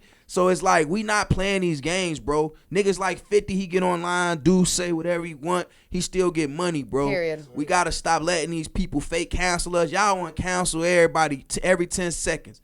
The boy Tory Lanez, we don't even know if he shot the girl. He already canceled him. The baby. He didn't we don't know, bro. Cause she said she didn't see nothing. She was turned around, and then she said she wasn't. I'm not saying he didn't. I don't know what he did. I wasn't there. Right. I'm just did he have the gun? They said it wasn't no gun residue on him. Wow. So I don't know, bro. It's not adding up. I don't know. Yeah. Who had the gun? We don't know. Because she's not telling the truth, and he's not telling the truth. We don't know what so if no party is telling the truth. Respectfully. Did you see her interview with Gail? Yeah. She looked like a damn liar. I fuck with her. I fuck with Tory. Megan. No, we gonna wait till everything get figured out. I couldn't believe that interview, bro. I didn't watch it. It was not believable at all. The interview was crazy. She said that she wasn't. They weren't fucking with each other. I'm gonna be honest though. I think listen. I think she's smart for doing the interview. Let me tell you why. Because the case is gonna get thrown out, and we're never gonna find out if he actually did or didn't. Because if I'm his lawyer, I'm going to court like, yo, listen, she's trying to sway public opinion. She just went on. But her publicists are helping her do this, right? It does. That's perfect. Exactly for her. But I'm saying for her, it's like if she know like that we never gonna truly know, that's better for her than for it to go all the way to the end and it come out he didn't do it. Because it's not even if he did do it or not at this point. It's will the jury believe he did it or not? That's true. And what is evidence there they evidence? have? Can you prove it? Beyond reasonable doubt. And just from what we've seen, we already have doubt. The public already is like, man, I don't know. First she said this, then she said that, then he said that. We don't know. Right. The best friend was there. She said this, then you said she said that. The point is somebody shot my girl Megan. We don't know. Somebody shot my girl Megan. Right. Cool. But in the court, if I was on the jury, not cool. Sam. I would be like, I can't for sure say it was him. And that's where if you feel like as a juror if you feel like that's where it's headed, proven guilty. And I'm Meg, I'm like, nah, fuck that. We're gonna sway. If I'm the management team, Rap Nation, I'm like, nah, we gonna start the court of public opinion. Oh yeah, let's messy it up. Yeah. Let's muddy it up. Cause I didn't watch the interview with Gail, so I don't know. Girl, blew me. I'm still from the point of she was lying a lot, and I'm like, this is not okay. Now we're never gonna get the truth. I was like, we're not getting the truth. I'm not here to say anybody was lying. It looked fishy. There you go. It looked funny in the light. It looked funny in the light. I'm not gonna say she's lying because, like you said, we really don't know. We weren't there, but it looked very fishy. It did not look believable. Yeah, it wasn't right. Did the same thing too. She looked like a liar with the baby. We want to cancel the baby. But look though, when the thing happened with the baby, right? I put a comment on the thing. One of the mother viral moments. I said the girl Dua Lipa. She come out of nowhere. We don't want to do no more songs with the baby. Nobody knew you till the baby knew you. Okay, so that's number one. Okay, so that song. Okay, I can't listen to the song without the baby on it. The song is amazing with the baby. I put on the comment. I said now before the baby got on there and they thought he said whatever they thought he said. I said the baby had already killed somebody. The baby had already that's what I was been in $1,000,000 I say she didn't know who the baby was before the baby got on the song with him. No, he's just a poppin' rapper. So him killing the black man is cool, but if he go on stage and reference something about the LGBT community, all of a sudden it's cancel him. Now he shouldn't have said what he said. I don't know what I don't even know exactly what he said about something ignorant with AIDS or okay, cool. But what I'm saying is, yes, but did she know?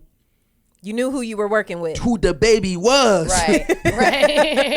Because a lot of that shit to me is worse than that shit. Right. Yep, for sure. You killed somebody. Yeah. In societal norms. Right. Now, of course, it was self-defense. He had to do that. And the baby, he and this is public discourse. She could have easily found this out. Google. Do your Googles. He commented to me like, exactly.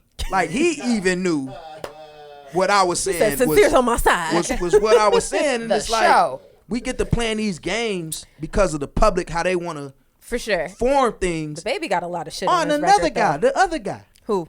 Elton John. What did Elton do? Let's talk about Elton. He want to cancel the baby, right? Oh. Because the baby said. But Elton John, you got on stage with Eminem and kissed him, who did nothing but disrespect, denigrate women. No, the LGBT and LGBTQ. Every single chance he got as a rapper. Yeah, he was saying the hard F word. And then you went on stage and sang, "Please don't go." Didn't they kiss too? I don't know what they did. I'm just saying. How can you, if you're gonna be, a person that stands strong with something? Oh, we're not gonna get to talking about the little racist song that Elton John got either. Oh. The little song about I love Benny and the Jets. What's happening? About the little black. My world is spinning. He got the song about the little black island girl. She was a prostitute or something in the song. He used to perform it in the 70s. Then he had all this outrage. He stopped performing it. Then, like 10 years ago, he got back. Was like, man, fuck you. I'm about to start performing this song again. And start performing the song again. Is it Tiny Dancer? Something about a black girl in the island. Something. Look up racist. Elton John. Just Google racist Elton John song. So. And I love Elton John music. That doesn't stop me from listening to. That don't stop me from listening to Elton John music. I'm just saying, if we gonna. So anything to take away from this episode is Sincere does not believe in cancel culture. Well, I just don't believe in the funny fake man shit. Okay. It's fake. The song is about a Jamaican prostitute in New York City. Okay. The story is vague, but in the chorus, Elton asks, "What you wanting with the white man's world?" Okay, so he got canceled back in the 70s for the song. And then he was like, man, fuck you niggas. I'm going to go ahead and keep on. That's a hard ER. Keep on doing my little song. Respectfully. You know what I'm saying? Elton John is an American icon. Whatever. We don't care what he, you know what I'm saying? Whatever. That's him. But I'm just saying, let's make sure for the people that are the proprietors of good and all things good, because Elton John also married a woman knowing he was a gay man. Okay, let's be clear about everything, bro. Let's be consistent. If when we get these people out here with these cancel you things, what do you got going on in your closet with your skeletons? That's definitely true, but I do feel like marrying a woman back then, kind of a cover up, different situation. Not okay to be openly gay. It's a whole different situation. It wasn't okay to be openly black either. But he made a song, whatever he was saying. So, you know what I'm saying? All right, Look here, Sincere. Listen, we had to do too. Do you believe anything good can come from cancel culture? No. Interesting. Because it creates an environment where people are no longer in the public eye doing their bidding. And then the people who support them or believe what they believe, they fester together in the little hut somewhere in the basement and they plan whatever they gonna do. That's why I loved Donald Trump being president. People was like, spicy. I was waiting for him to do it. Black Republican. Because people was like, he racist. I'm like, I never met an old white man that wasn't racist. Especially with teeth like those. I never met. Racist teeth is a real thing. I don't know one old. They look like butter. I'm not saying that some young guys. I'm not talking about the younger guys. But I never met an old white man that wasn't. So what it did was it let us know where they were. Where the rest of them were. Right. I did say that. You know what I'm saying? They run around. I did say that. Yeah, they was losing their mind at the Capitol. Yeah. We like, okay, that's dude right there. Dude live next door to me. You know now. You can kind of identify they took their flags down. What type of time they on. And it's cool. We've been living in the racist country forever. So it ain't like we gotta do nothing different now. Like we just know you motherfuckers got Confederate flags downstairs. So it's like, it's cool. Let him do what he do. You took it out the basement and put it in front of the house. Now it's I know. in front of, I just know now. And what white president, any president, ever done anything for niggas anyway? We act like Trump made niggas get up and go do something. Because we seen like, we don't got no help, bro. Let's go put the battery in the back. Yeah, let's go get it. We already know. It made the people who was blind to it, the super liberal. Yeah. Lincoln put 1 million niggas in jail. Right. You know what I'm saying? They all them people, all them black people who was what about campaigning. What did he do? No, I want you to say it. He ain't do shit either. It's cool for like. I can say he didn't do anything for the black community, but you saying it's going to mean a lot more. No, listen, it's facts. It's cool. It look cool for my son if I say, yo, see? There's a black president, yeah. Yeah, it's possible. But at what the did end he of really do? none of these guys done Character-wise and morale-wise. I love him as a human being. Yes. But he's a stand-up guy. I think most black people feel, at least most educated black people feel that way. Like it's a great, like you said, visual to see a black man, a black family in the White House, but how much really changed. Yeah, right. When you pull back the layers of just government in general and everything that goes into it, you know, it's all just, it's like the Queen of England. Like, what does she actually do? Yeah. You know what I'm saying? Like, right. like it's all just vanity at some point. Yeah. You know what I mean? We get these guys in there, they like, Joe Biden. Like, it's like Joe Biden probably more racist than Trump. Yes. In the 80s, Trump was actively fighting to get black boxers to fight in his hotel in Vegas when they ain't want to let niggas fight in Vegas. Now, does that mean he is pro-black? No, he's pro-green. He's pro-green. He wanted that money. Yeah. He wanted that money. But I will say this. I guarantee you this, though, that, and it's not a defense of Trump, I guarantee you this, that he has had more business dealings, more personal relationships, more friendships with black people than Joe Biden. I mean, he brought I guarantee you that his day-to-day life pre-President Trump was black people around all the time. But like Ashley said, the same reason why he's going and advocating for those black boxers and doing that is the same reason why he was advocating to not rent to black citizens in New York in his buildings was because of green. He is only care about the green. That's his He don't thing. care about the person. He care about the money. Right. But once again, I can guarantee you that his day-to-day life consisted of being around more black people than a person like Joe Biden. Okay. By sheer nature of what he was doing every day and how he moved and doesn't make him less racist business. though. I don't know. I don't even know if. So, being racist and being the person who for your people is two different things too. Because if I had the choice between like a white person or a black person with the same criteria, I'm hiring the black person. Right. For sure. I'm not racist, but I'm gonna just give my person the opportunity. Right. And we gotta get out of this mindset like it's called a race because it's a race. Who's in the lead? You know what I'm saying? That's why it's called a race. There's no other reason why. So it's like the human race should be in the lead. It's like if that white man decided the human race should be in the lead. Come on, ally. If that white man decided that he's more kin to his folks, it's like, bro, we just need to be more invested in our people. Because you Asian, my boy? No. You Hispanic? Man, tell me they don't do what they got to do for their people. Man. Let one Mexican get hired at McDonald's in your neighborhood. In 2 weeks, everyone's gonna be Mexican there. And that's by design. Black people, we the only ones that don't do that. I was reading a story the other day about this billionaire. He put a black person in charge of his company. The president say hire 40 new people. Out of them 40 new people, the black man only hired 2 black people. The other 38 was white or other. So we gotta stop. He gave no restrictions. He ain't say, can't tell me there was only 2 black people. He only qualified. hired 2 black people. He ain't tell them, well, we want this to be more. He just said, hire who you want to hire. Here, you're the president. Right. And he went and hired 38 white or ambiguous or other or whatever the fuck he hired and 2 black people out of that 40. The white man, he was a Jewish man. He said, if it was me, it would have been 90% Jewish people up in there. The only 10% would have only been because I gotta do that. Diversity hire. Diversity hire. It's part of the law. Yeah. He said, man, we would have hired all Jews all through that thing. So we gotta get out of this fake, phony mindset.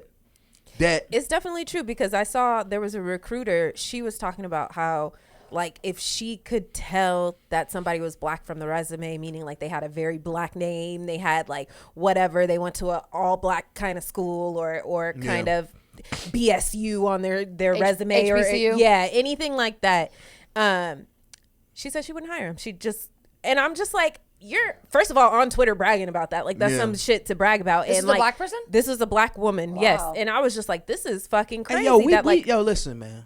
I want to say this. Kinfolk. I want to say this because we've been joking, everything been cool, but black people, we fucked up. You know what I'm saying? Like we got to get this shit right. For real. Now is the time. You feel me? We're not gonna go back to the 1960s and tell somebody what they should have done. It was different times. But now is the time to put this shit together the right way, because the playtime is over with. For you know real. what I'm saying? And we gotta know what we on, because it be all over the place. Like, 1 minute we want this, next minute we want that. Then it's like we paint ourselves into a box every chance we get. We gotta cut it out, bro. You know what I'm saying? My little Jewish partner, I got an old Jewish man. He come to my restaurant all the time. He live in the neighborhood. He own a building over there, like a little 16 unit. And he's just talking. He's like, hey, Sincere. He's like, he look like Santa Claus. Yeah. He like, Sincere. He say, you know how to Jew. He say, you know how to Jews. You know how we got our shit. He say, when we after the Holocaust, we used that to get the people to. He say, right now is your turn. Everyone's sympathizing toward you. He said, use all that black shit to get what you got to get right now. Use that black shit. You know what I'm saying? And it's like we be so caught up in, we don't even want to be black no more. Now it'd be like minority. It'd be like we try to include everybody and everything. No. He like, man, fuck all that. When we was going to fire shit, it was just Jewish shit. We wasn't trying to hurry up and include. And I'm not saying we can't care about other people, immigrants coming in, but Mexico. We gotta care about but we gotta get our own shit right, bro. We been here longer than all you motherfuckers, G. Like black folk been here the longest, bro. You know what I'm saying? Can we get a little something? Right. Can we get a snack, a Snicker out this bitch before it's all said and done? You know what I'm saying? No. That's like what they say at the airport or on the airplane. Put your mask on first before you can help anybody else. Sure. It's the same concept. It's the same exact concept. And I agree with you. Black people, we definitely gotta, it's cool to be like minorities, and like obviously there's struggles across the board that we all relate to and understand as minority people. But you're right. We gotta stick up for each other. We gotta get this shit right this time. You know what I'm saying? Right. And you know, if not, I'm gonna get my shit right, and the people I got around, you know what I'm saying, the people that I'm gonna put in position of power. We can't save everybody, so just know that part too. Some of you niggas is not. Let them act a fool, so we can go. Not you. Yeah, you niggas is not gonna make it. You know what I'm saying? But the three out of the four we can save. Okay. You know what I'm saying? One out of the three. That's just that's just like numbers. That's just a logic of numbers. Anyway, you don't get one person. Don't make no three sense. out of the four, we good. Let's get it. That one out of the four, your ass gone and cause havoc until you know what I'm saying? Because we know what you're here to do. Right, destroy and be destructive. We already know the deal. Exactly. You know what I'm saying? So that's it with that part. Well, we could talk to you all day. Oh, there's so many, and there's another question I want to answer you, but I'm gonna leave that for another day. Go ahead. We got a lot to finish in this show though. Also, because you know we haven't even dipped into everying that you actually do, but it's okay because you're coming back. We saying it on air. You coming back. You can come back whenever. Let's get it. Whenever. Pull up. But you did bring up your restaurant, and I want to talk about that a little bit more and everything. Right. So I've shouted out as a business highlight before Chicago's NoHo, which is a Chicago-based fried chicken soul food spot here locally in LA. There is only one others, if you guys have heard of Harold's, which would be the only other one. Yeah. If you ever been to Chicago or heard about it, they're very known for their mild sauce and their fried chicken and the way they do that. Okay, so you know Lexi what I'm saying? Said, I know about it. Shit. And so I just want to know, you told us about your childhood, you told us about growing up, and I kind of get a feel for has to do with why you decided to bring that over. But for the listeners, what ultimately made you decide I want to bring something that's a part of me? The food wasn't right. I knew it. I knew you was about to say it's not enough good chicken spots. To be honest, Sin, we know you got money. We know you could invest in any type of business. Yeah. But you decided to take it back to your roots and bring the restaurant over here solely because there ain't no food? The food wasn't right. And everybody loved fried chicken. So we had to get it right. Italian beefs, pizza puff, deep dish, wings with the mild sauce. Mm-hmm. I need to pull up. Yeah, let me not just. I've been sleeping. Yeah, no, go. And it's right on Magnolia, right? Where all the right on Magnolia. The food wasn't right. I was tired of thin pizzas from California Pizza Chicken Cafe. Joe's Pizza. It wasn't right, so we had to get it right. You need that thick crust. Yeah, so you know. And you do have the Italian sausage, right? Yeah. Yeah. Yeah. It was one of them things where we just, me and my business partner, Martez, we just knew the food wasn't right. And we had an opportunity during the pandemic to buy up shit, so we started buying up shit. That's right. One of the things we bought up was a restaurant. And, you know, we had to put the Chicago spot in there. We already had the fish spot over off Burbank. So we like, yo, nah, we need wait. The fish spot? Yeah. With Gordy? Yeah. Oh, shit. That's yours? I didn't know you owned that, too. Yeah, I invested in that with Gordy. With Gordy, yeah. Shout outs to Gordy. Yeah, he do his. Yep. That's my spot. Yeah, okay, so see, you know what's going on. Okay. So you already had knowledge about.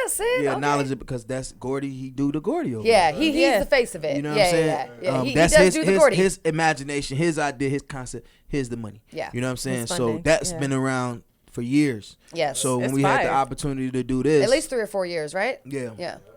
We just went ahead and we dived right into it. You know, the restaurant business is hard. I mean, business in general is hard, especially when you open during the pandemic. You know, you got a lot of employees. The turnover is crazy. People, you know, we get into this thing, man, about minimum wage. The minimum wage in California is $14 an hour. I was paying people $15 to $20 an hour, and people still didn't want to work too. So you got to be careful, you know.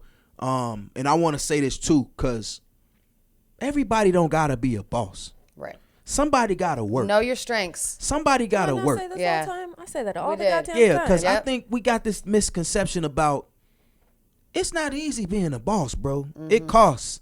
It costs to be a boss. It costs, and people be trying to run around just to be the boss for the sake of being the boss. Cute. Yeah. Yo, listen, man. I don't want to be the boss if I don't have to be the boss. Because if something go wrong, you got to be the one to come and fix it. And I feel like we in this renaissance of everybody like wanting to be a boss, have their little hustles.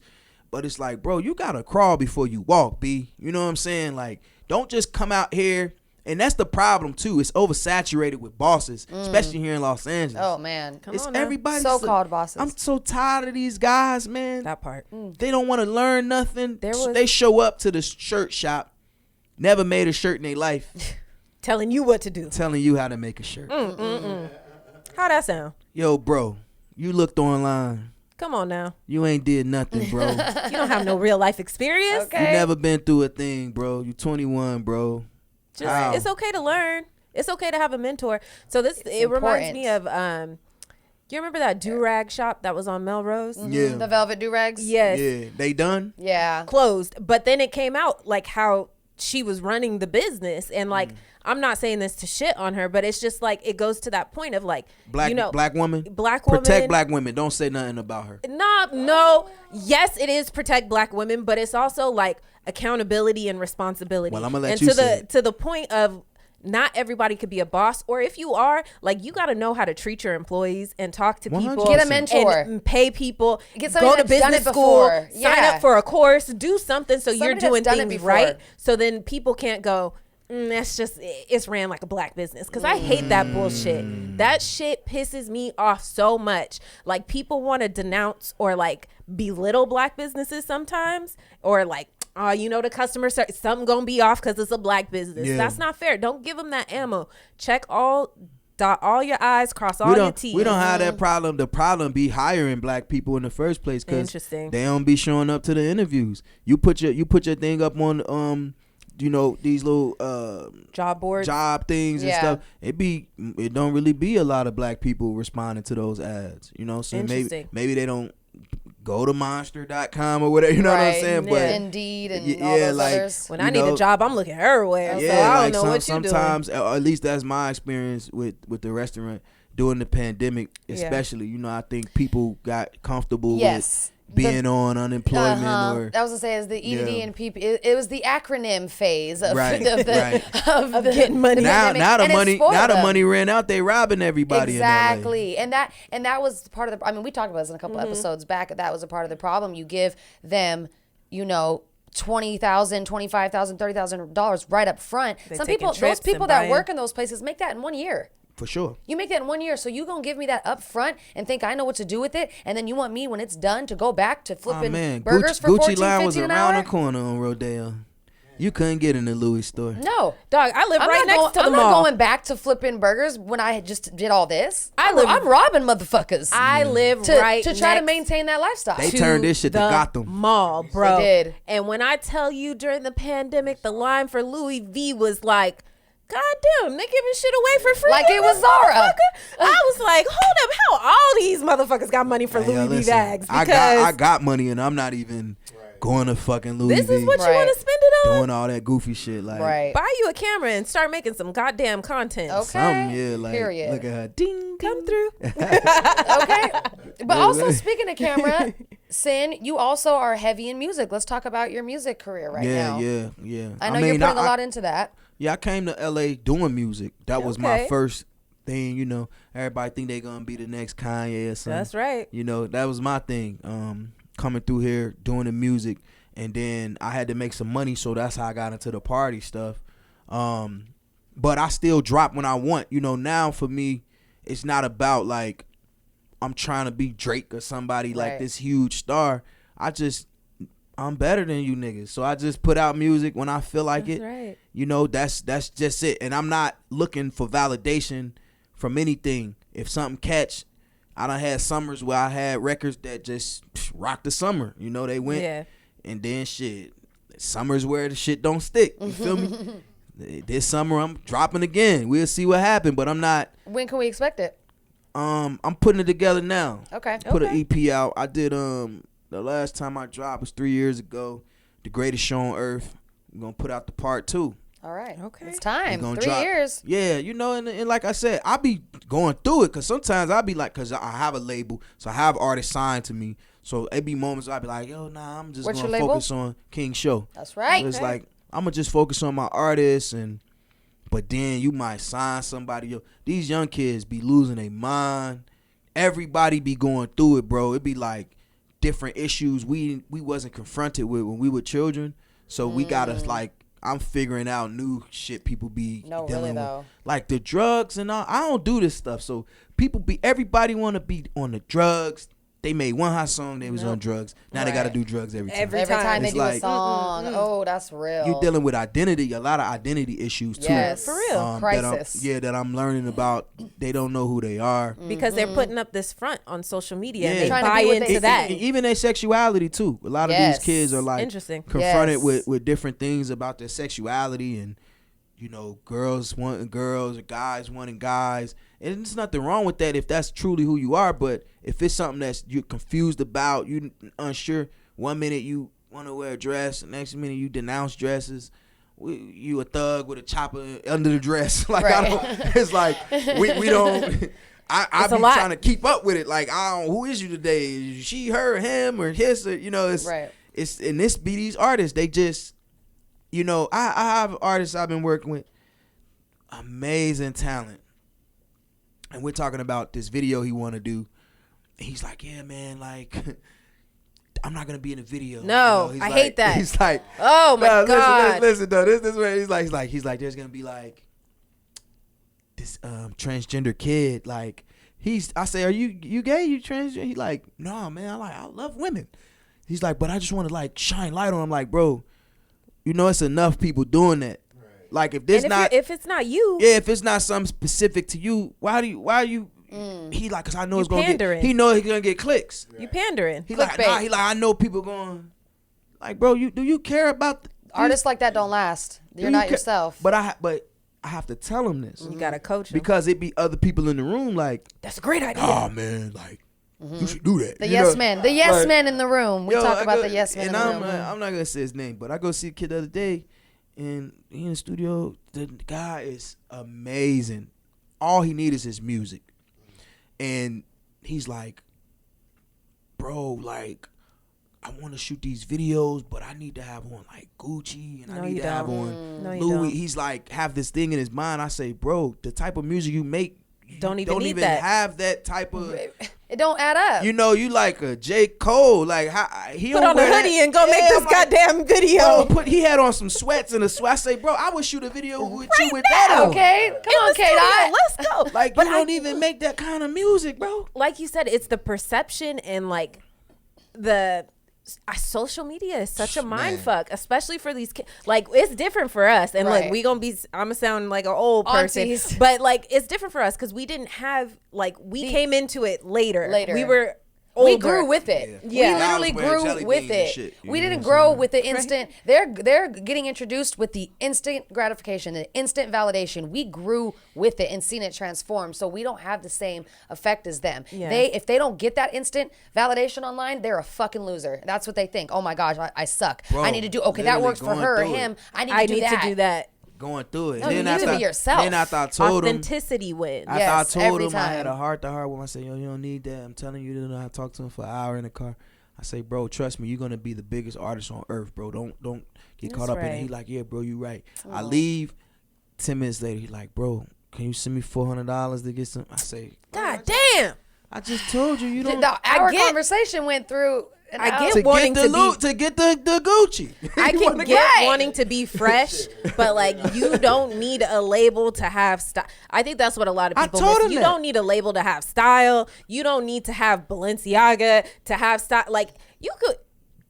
Somebody with style or somebody who's fly could literally go thrift something, go grab something from the 99-cent store, and if it look fly and you know you look fly, everybody else gonna think you fly. And too, it's like you looking at me, bro. Like I've acquired things over the years. Yeah, I'm not just, I didn't buy this on Tuesday. Overnight. Yeah, like I mean, overnight. Some Tuesdays I might get busy, but it's like I'm not.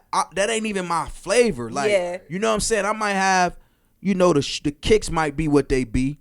You know, the belt might be what it be. The jewelry might be what it be. But I might get the $150 on the pants. You know, so damn, this t-shirt I got on $400. But I'm just saying. But a cool white tee will work too sometimes. Like I can figure it out. Yeah. Most days I might Urban Outfitter my situation. Right. And put on the drip. You feel me? And figure it out. Because I'm fly, me. It's fly, bro. Yeah, it's a vibe. You know what I'm saying? Like, and I was telling him, like, bro, I told him I made a bet with him, which when he get back from Miami, I say, bro, I'm going to buy you a outfit that's under $300, and I'm going to style you and show you. Head to toe, shoes included. Head to toe, everything. And we're going to shoot. Fly is fly, we're going to take a couple pictures of you, and I'm going to make it go viral. Right. I say, trust me, bro. No one cares. They don't. Nobody cares about this shit, bro. They don't. You know what I'm saying? So we'll see what he want to do. Good advice, Sin. I know, Sin. Look at you wearing all the hats. Yeah. Come on. Love to see it. But fuck you niggas, I'm dropping. Okay. You know what I'm saying? Fuck all that shit. I'm gonna hold you to it to the summer. You said the summer. Yeah, but that's my brand. I might have on, you know what I'm saying, that's you. That's different. Right. That's it's a different brand. tax bracket. It's a different brand. Yeah, right. I'm speaking to a different group of people too. Right. People my age can afford to buy shit. Come on now. You 20 years old. Right. Your people can't. Now y'all gotta rob somebody. Cause they think cause you got it on, they got to have it on. Like, nah, bro, that ain't how this shit go, bro. I like that show a lot. So good. It's a good joint right there. I had this girl. She was gonna come. She wanted to be with me tonight. Yo, let me tell y'all something. Anytime a story start like that, I'm like, eat it up. Because like I knew I was coming here, and then I got 90,000 people at my house. There's currently a party going on at my house right now, and I'm sure because I haven't been responding to her text, she thinks I'm with another girl, right? Well, you're with two. Right. Tell her you're with two. but I'm saying like in another way, right? No, I know. Right. But it's like I just want to go home and lay down and watch Winning Time. But you can't even do that when you go home. I'm kicking everybody out, and I'm gonna do that. And the point I'm making is like people be thinking niggas want to like niggas just running around with girls, bro. I be tired. You feel me? Like I be up 7 a.m, hit the gym. I gotta do a bunch of running around, this, that, this thing, that thing, this thing. I'm about to start new nights in Hollywood. I'm writing. I just fucking rewrote Blank Check. Y'all remember that movie Blank Check on Disney? Yeah. Yeah, where he writes himself. The kid makes himself like a millionaire, right? He writes whatever he wants in it. Okay, so and he has like the computer, the Macintosh computer, and all that. Exactly. So I rewrote the movie. Come on now. Because shout to my nephew. He's a big star. He's playing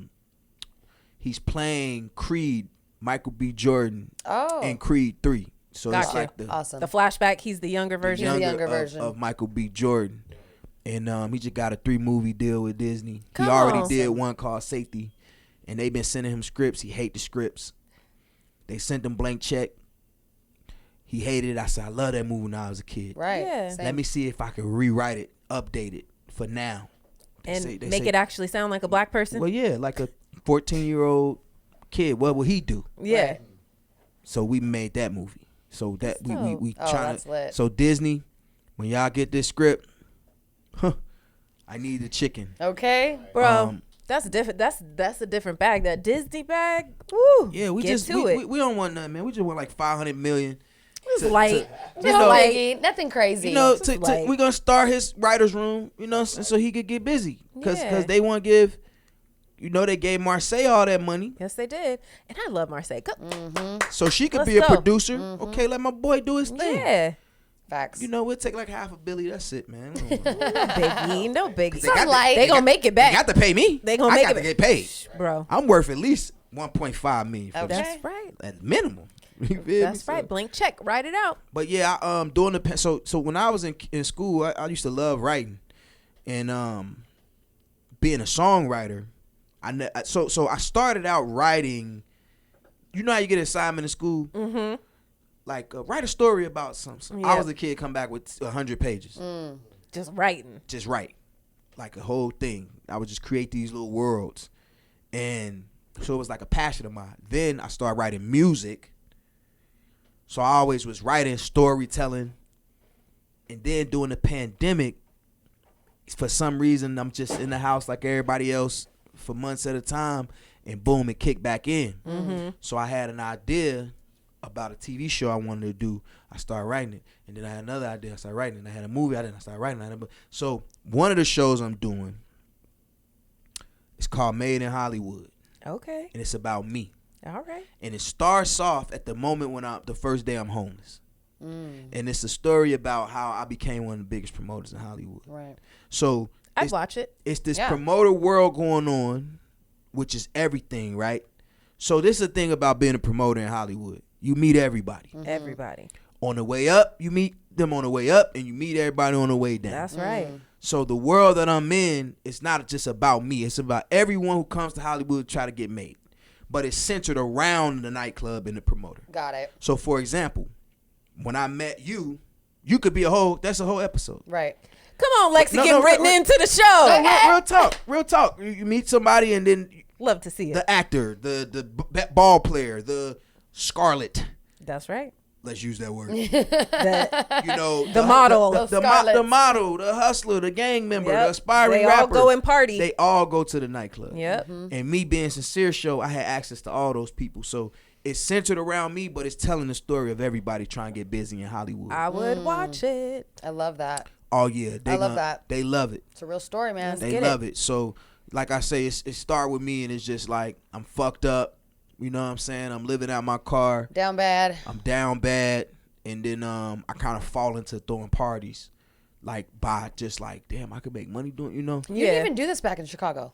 Like throwing parties and stuff, right? Nah. I was but you know what? I wasn't, but I was because I didn't realize I was doing it because I was singing and doing music, and I would promote my little shows and do concert stuff. I bought out the DuSable Museum and threw a concert there and filled it up, which is like a place where people, I can't remember, it's like 250 seats or something. Sold it out. My own show, booked other people. I'm 17, 16 years old. This is what I'm doing in Chicago. So I didn't realize that I was doing that. But that's essentially that's what I was doing. And then when I came to LA, my mouthpiece, bro. I like, being around, because I was around these guys early on, Chris Brown and Rihanna and these guys, because of the person I came to LA with was already famous when we got to LA. So I was already around these people, and bro, I was getting all the girls. Like, I was getting all the girls, and when I started throwing parties, I already knew all the girls. Yeah. Right. So it was easy. Just they like, you doing parties now? Yeah. Yo, come to and I knew all the celebrities in my age group. Perfect match. It made sense. You know what I'm saying? It was like I was already preparing myself. I used to have a BlackBerry. Come on, BlackBerry. Didn't we all? With the trackball. With the little joint on it. And they had this app on there, like a text blasting app that they had on there. And man, bro, I just start putting girls' numbers in little group texts and blast it out. 20, 30 girls show up to the club with me. Like, I'm killing them, bro. I went to the club 200 girls one night. What the fuck? Yep. But quality, though. Not just a bunch of... He said no ooga boogas. No. Quality, the vibes. Like, killing these boys. You know the vibes. Killing these boys. You know what I'm saying? I was really young and skinny. I'm dead. Hungry. Guy. So why not write a show about it? Had to. Honestly. I'm excited. So we got a Disney movie, we got a TV show. I can see, I can see FX. I can see HBO Max, Showtime Stars. Let's talk that talk. I see it. I see it. Because I wanted to get spicy. I want to see it all. Oh, it's gonna be sex, drugs, and trap music. We love it. Right. We love it. Drugs, fuck and rock and roll. Sex, loves, and trap music. Sex, drugs, and trap music. That's right. Absolutely. That's absolutely so right. that's what the TV show is. We love I think it's phenomenal. Everyone who's read the script from the pilot episode loves it. And now it's just a matter of, do I want to fund it myself or do I want to go seek funding and get some investors in it? You know, so I'm still on the ropes about that and just really managing my time. That's another thing, kids. When you get older, you start to manage your time better. That's right. And you don't just do shit.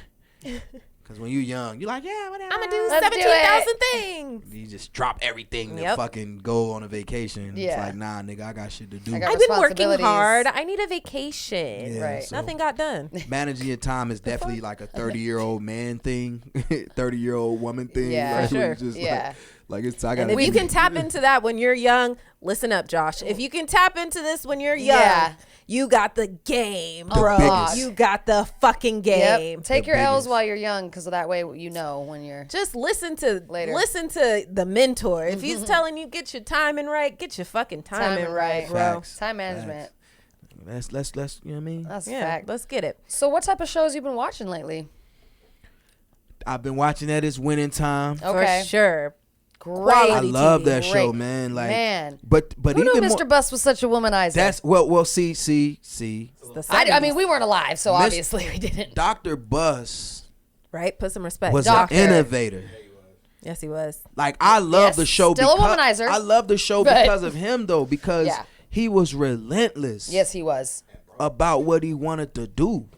And everything he wanted to do, he figured it out. He did. For sure. He gambled and betted on himself. That's right. He betted on something that wasn't even a sure bet. The league was going down. Yeah. He figured it out. He did. Like, they saved the league. Yo, literally. The tenacity of him, I pray to God to be like him in my 60s, bro. Like, that is phenomenal. You know what I mean? And, like, I feel like, see, I'm attracted to that. Like, I know everything about every great person in history. And this is now opening my eyes to the greatness of him. Like, like I know, I sit and tell you, we could talk about whomever, fucking Genghis Khan, I could tell you, the conquerors, like, man, not just him, whoever, just Michael Jordan, Malcolm X, Oprah whoever. Winfrey. Malcolm X is one of my, I'm actually going to get a tattoo of him on my leg. It's one of my favorite people of all time.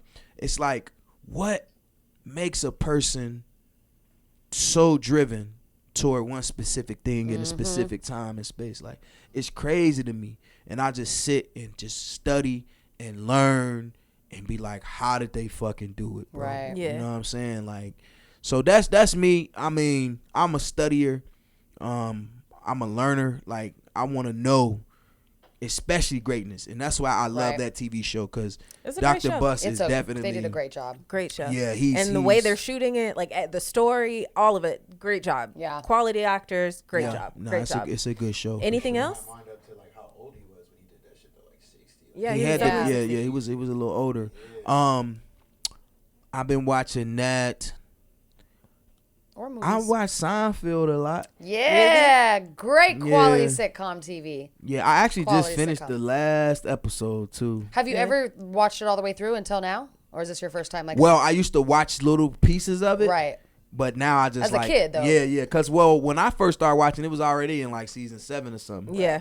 So I caught the tail end of it, but now it's seeing it. And all. even funny. Watching it's it as hilarious. an adult too, though, right? Like you get the jokes definitely. You get it. Nah, it's a phenomenal TV show. A great show. I've been watching Seinfeld a lot, man. There's one episode where I think they went to like the big mall and she had a fish and they got lost in the parking lot. Yeah. That shit had me dying. Yeah. I think about that shit all the time. Breaking Bad. Great show. Good show. Great show. I only watch the good shit. Yeah. I never watched Breaking Bad. I need somebody to watch it with me. Yeah. I mean, it's a long. It's phenomenal. You know what show I can't get into that everyone says? It's The Sopranos. Really? I cannot watch it. So I don't why? know why. Is it because it's so old? No, I don't know. I think the first. Lexi's offended. I am. I don't know. I just. Lexi is offended. I don't know if when I first started to watch it, like not as a kid, like again, like revisit as an adult. I can't watch The Wire either, but. I won't watch the Well, it's hard to watch it when it's so old. When you're in it, the quality. That's not it. I mean, he's watching Seinfeld, and I fucking started watching Breaking Bad after it was already. Breaking Bad's a little newer, but I mean, we're talking. That's true. Seinfeld. I sit and watch fucking Moesha and I love Moesha. Yeah. And Martin and. But you can't get into those. That's interesting. I don't know why. Like I'll try to start. Do you like the other like mafia movies and stuff? Love them. Okay. Just Martin Scorsese no connection to is Sopranos. God. For sure. Yeah. So I sit there and Casino, all that. Them is my shits, bro. You know what I'm saying? Like, so you can sit and through because it's like the story of like the mobster is like kind of a longer drawn out thing. Right? I don't know about like the first few episodes of Soprano. It just when he started talking to the therapist, I don't. Well, he starts fucking her, so stay in there. See, you killed it already. Maybe that'll get you. Nah, but like, nah. So yeah, that's big. I've been watching the Rock's TV show. Ballers? No, it's called Young show. Rock. Oh, I didn't even know this existed. Yeah, it's on season 2. It tells what platform? like I be watching it on Hulu. On Hulu. Okay. But I think it come on like NBC or Got one of them. But yeah, it's like it's funny. He's running for president. It's like 2032. And he's like running for president, and he's doing an interview throughout the course of the TV show. Each episode, it's like this guy interviewing, but he's like telling him about his old life. So it's like him as a kid, him as a teenager, him as a young adult. Interesting. Okay. So he'll like jump back to, oh yeah, that reminds me when I was 5, and then he'll start. Oh, I like that. That's interesting. I'm gonna check it out. Yeah, then come back and be like, oh, that reminds me. That's when I was playing football for Tampa, and then you know what I mean. So it's like jumps around a lot, but it's super good. Entertaining. Okay, I'm gonna check that out. It's super good. And he has a lot of like Samoan people in it. Yeah. Which is good. Like I like that they, you know, yeah, of course. because people like that don't get a lot of opportunities to be in nothing. So I think it's dope that, you know, he put his family and stuff in there. We'd love to see it. Absolutely. I will definitely be tapping into that. Yeah. That's dope. You got anything, Flex? Yes, I do have some new shows I've been watching. So Hulu's been killing it lately. I think their platform has just literally been murdering with the shows. There's a show called Under the Banner of Heaven, which basically the synopsis of this is in the 80s in Mormon-ass Utah. Ew. And there's a murder within the Mormon community of a mother and an infant baby, and a very brutal murder. You've been watching some dark shit, dog. But it's not a true story. This is made up. Okay. But it's scripted. It's not a documentary. It's a scripted series. You seen it? No. Oh. Okay. It's a scripted series, and the main investigator is also Mormon, and he's like trying to work this case and not let his religion and his beliefs get in the way, and he's constantly and then there's his partner is a Navajo Indian, and so they're literally like trying to navigate through this. It's really interesting.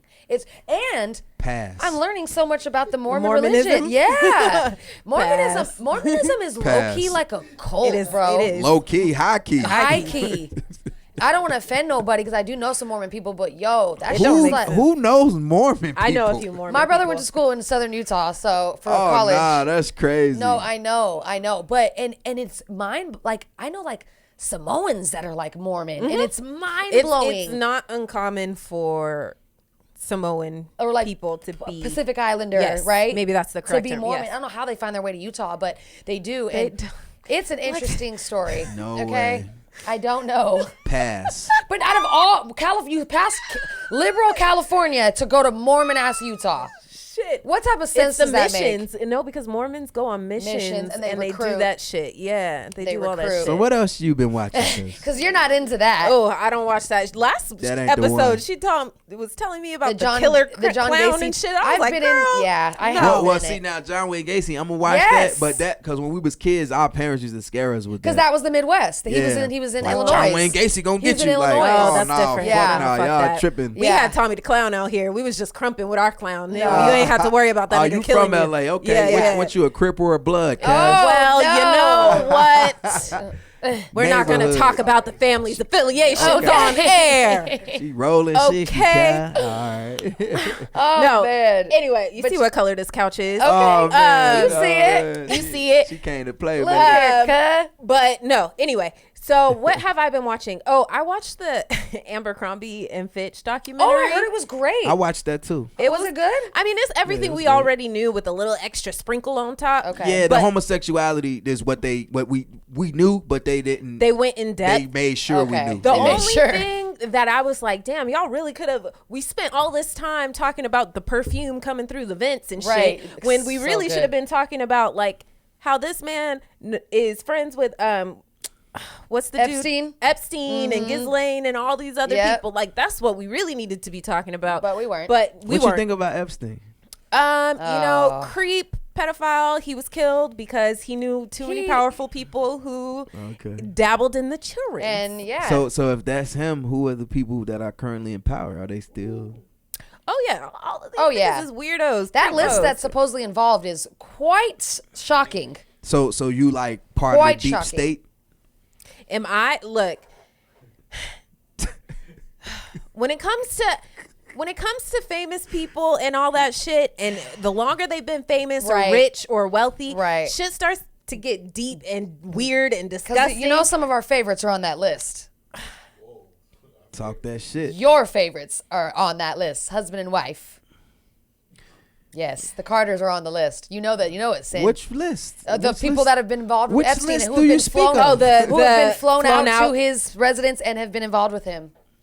He used to do performances on the list, right? He used to do he would have artists. Snoop's on the list. Dude, like, a lot of people will take a check. It's a difference Yeah. between taking a check and doing some creepy shit. You're still working with It's still fucked up to take money from a known pedophile, but like if that's the case, it's a lot of people. It's a lot of now, people we don't know. This is speculation. This is just a list that. But when I seen it, I was shocked and a little hurt. I said, now what can we prove, right? Yeah. Where can we really prove? They got the tapes somewhere. But somewhere they do. Somebody got proof. Somebody got proof somewhere. That was a great documentary too. But that's pretty much it. I feel like I've been watching a lot of Drink Champs. Mm-hmm. What else have we been watching? Anything good? That's pretty much it. No, we watched Ozark. Ozark. How did I forget? I love Ozark. Ozark's part 2. We watched it. We finished we had a day Oh where my we gosh. we it's were kind of just like chilling. you gotta binge certain shit. Like. And it was like I mean, I'm a binger, but that is impressive. No, we even looked at each other like it's 8 episodes. I was like, we just did this. Yes, they did 1 through 7, and then the last or to 15. Part 14. A. Yeah, 14. There you go. So 7.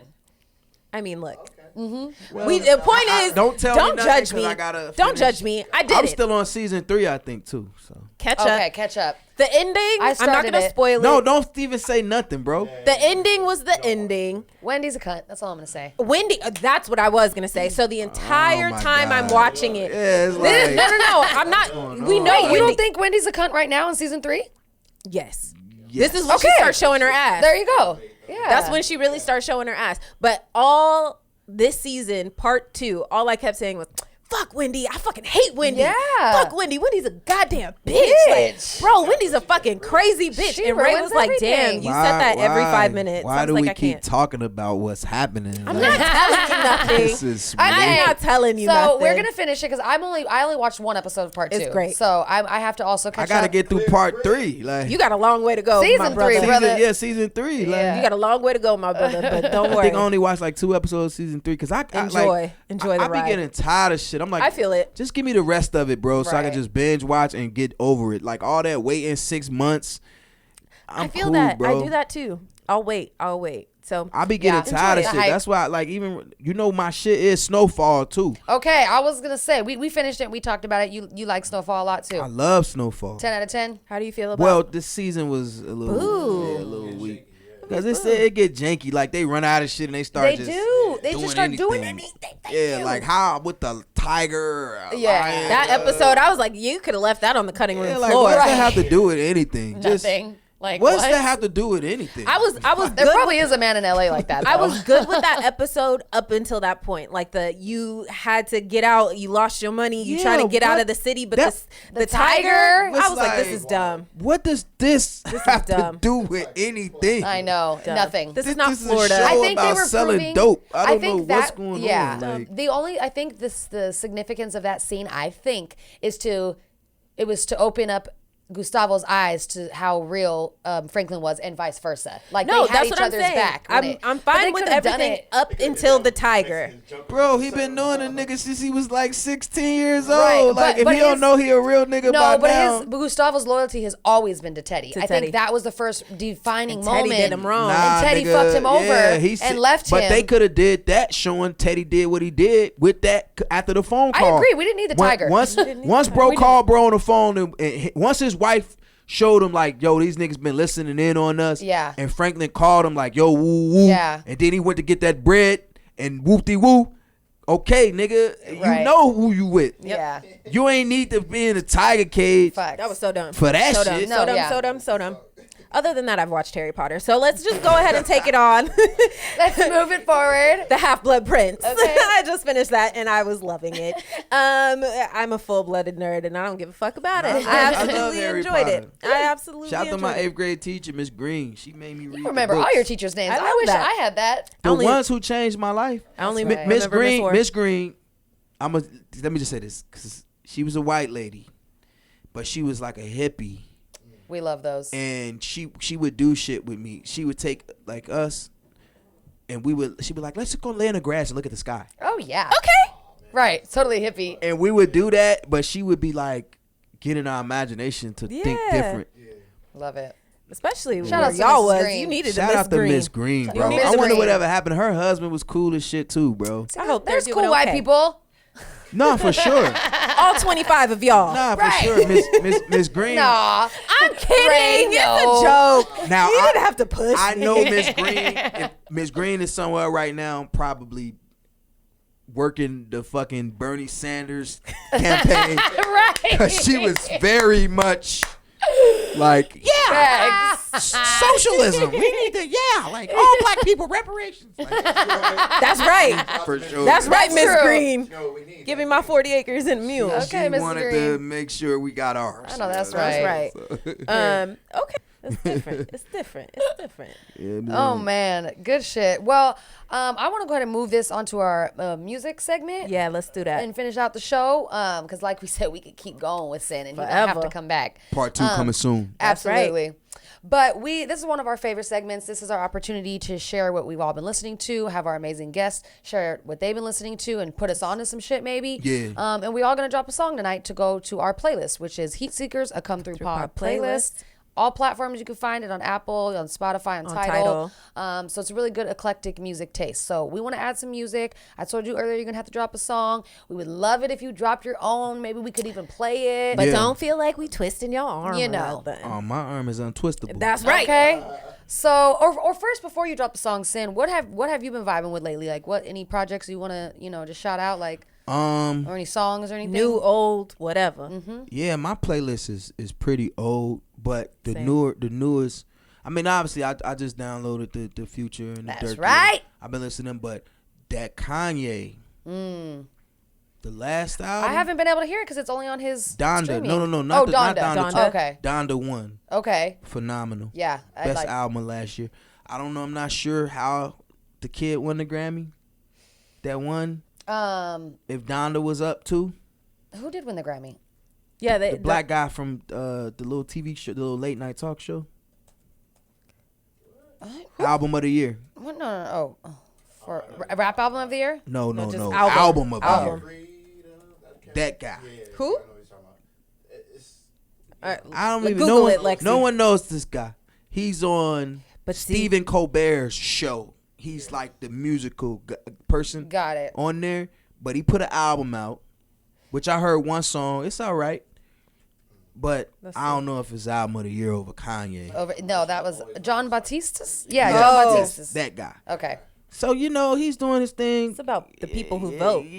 That's what it is. You know what it is. Grammys It sounds like old slave music. Oh, and they love that. They love that. It's the same thing with the slave movies. Yeah, like Lizzo kind of had that old little kind of. Lizzo don't have slave sound. Not slave music, but I'm saying like super pop. Old like. It could have came out in the 60s type feel. I don't get that. I get like super. Is she giving pop. Dream Girl to you? It's old. It's old. She's giving Dream Girl. It's old black Negro spiritual. No, not Lizzo. You know who does? What's that? The Dollar song. What's that song? The white people were loving that song. Oh, yeah, Aloe Black. Aloe Black. I wish I had $1. Yeah, that shit. Like I can't stand that shit. That if you don't I'm a turn classy man. God. It's like niggas in Classic suits, man. Oh. niggas in 5-piece suits. Yeah, with little shit on their Let me beards. sing and dance for you. They dance like Farnsworth Bentley and look like him, and them guys Grammys. I know. You think they win? How dare you? You think they get Future a Grammy? You out of your fucking mind. Right. How'd you feel about the Future project? I ain't got through it yet, man. People be like, 30 minutes later, did you like the Future? I Bro, know. I need time. It's a classic. It's a classic. Like Right. That's the one that gets me. It's like the album dropped The yesterday. shit Right. came How'd out you live with it? 25 minutes ago. They online like, What this you is think? the best album. Right? Like, No cap. Yo, no the cap. album 48 minutes long. Right. You I even don't got have through 48 minutes to just Like, sit here and listen. How did you get through it so fast, my Right. guy? And then they done listening to it about 2 days from now. Like, Yep, they're over it. They on to the next shit. Niggas' brains be fried. Like Not me. It's been on repeat since it dropped on Friday. Chef's kiss. Negro spirituals it. is what's winning Grammys out here. If you drop Fuck a Grammy. If you drop a What? old, What are the streets say? What are the streets saying? The streets are the saying. streets saying Lil Durk got the hottest album out. Oh, facts. Yeah. Facts. I mean, Respectfully. but he's been having it for the year. The streets been saying that Future dropped this, and it's also going to drop a Monster Yeah, 2 I saw in a that. couple weeks. I can't wait for that. Okay, because Monster takes us back to SupperClub But days. Future got some shit. Gunna got. I like these guys. They, you know what I mean. Future, he the GOAT though. We can't really play with boy. I've been saying Ashley is not a fan. I'm not a fan. I see the appeal. Okay. Look, he's just it's not for me, and it's cool. I get it. I think you just. She doesn't understand, bro. Cause, It's okay. Nah, you might not be into the toxicity. That's of what it it, is. you know That's what I'm exactly saying? what yeah, it is. there's And no that's fine. toxic here. That's fine. They don't know about He that. taps into it. That's how he gets his toxic. It's through Future. So you There you okay? go. That's what it is. Cause There you like nah, nigga. You bet not. You be coming out this shit. Separate bets. Yeah. It's a separate music, separate Spotify right, title right, accounts. right. I said title. Relax, nigga. I'm black, y'all. I'm black, get y'all. that. I'm blickety black, and I'm black, y'all. We get it. Well. We Jay got Z don't title. own title no more. No, he don't. But So you might as well You might as well. just let it go. come No. on over to the Apple side of things. Okay, bring it on over. Bring it on home. Bring it on home. No, I get the appeal, Future. I don't think he's like the worst. But they gave him best. What was it? Best rapper alive. GQ. He did the cover of JQ, and they quoted him as best rapper alive. Do you agree? Nah. Okay, thank you. That I was like, this is spicy. ridiculous. That was spicy. What Bradley wrote this? Damn. No, really, though. What? Who decided? He just started listening to rap some white 5 kid years that ago. graduated from Yale. Right. Is the editor in chief. Oh, well, actually, we think Future Is the best rapper alive. Started listening to rap 5 years ago. Most influential rapper, maybe. Sure. But got all these niggas drinking heroin. Yeah, Future. Oh my God. God. Future And bragging about is- being a trick and then treating these women like shit. Yeah. You know, no big Well, deal. who is it? I think people are toxic to him. I think they allow Hey, it. look, let They me only- say this. You can only Let me say do this. what people allow. And I'm gonna look at the camera and I'm gonna say this. Respectfully, Future has 8 baby mothers. yes. 8. Yes. If you are number 3, 4, 5, 6, You knew what you 7, signed or up 8, for. You already knew, bitch. Yeah. Facts. You're the toxic one. Okay. You like it. You like it. You knew You what like was it. going on. The first 2 get a pass. Right. Maybe the Maybe third. maybe the third. Yeah, Because you thought he was going to change. Right. But Right. after that, Well, that's true. Because wasn't that Sierra? Yeah, she thought she could lock him down. He did propose to her. So she She would have had a thought- horrible She thought- life. hey yo, She CC, would've hey, horrible. yo, She hey, would've yo, hey, yo, been CC, miserable. hey, yo, CC. You did the right thing. Nah, see, nah. What? Yo, Future really, I was around them at that time. He had no re- intentions of being Future a good really man to loved her. that girl. Yes. He could love her, Yes. but he wasn't going to change. He wasn't going to treat her the way she deserved to be treated, but he did love her. Yo, I have varying opinions about this, and That's I don't fair. know if I should say it right now. No, we're going to Okay. save it because we don't got that much time. We're going to save it to next time. Alright. But you did listen. I'm going to drop a song from the Future album today, I felt obviously. like I knew it. But what are you going to drop today? Copyright infringement. No, we ain't going to play it. That's why we don't play it anymore. okay. Yeah, we got okay. flagged. We drop it on the playlist Nah, for y'all to fla- listen facts. later. Oh yeah, you got. He knows his shit. Put that. You Know the Vibes by Sincere Show. Oh, well, we Okay. can actually play that one because we have the artist in the studio. Produced by London. Bam, let's play that shit then. Oh, they can't hear it. They can hear a little bit through the headphones. okay. They get the point. Let's get it. I'm in London, got my beef from Not London. gonna lie, told her to slide. Hey. Shit on my mind, roll up, get high. You know the vibe, you know the vibe, you know the vibe, you know the vibe. Gucci my slide, taking my time, eating that pride. Shout out my slide, you know the vibe, you know the vibe, you know the vibe, you know the vibe. I drop my wrist, that's suicide. Hey. Her pussy so wet, I call her Ocean Drive. Okay. She brought a friend, now that's a vibe.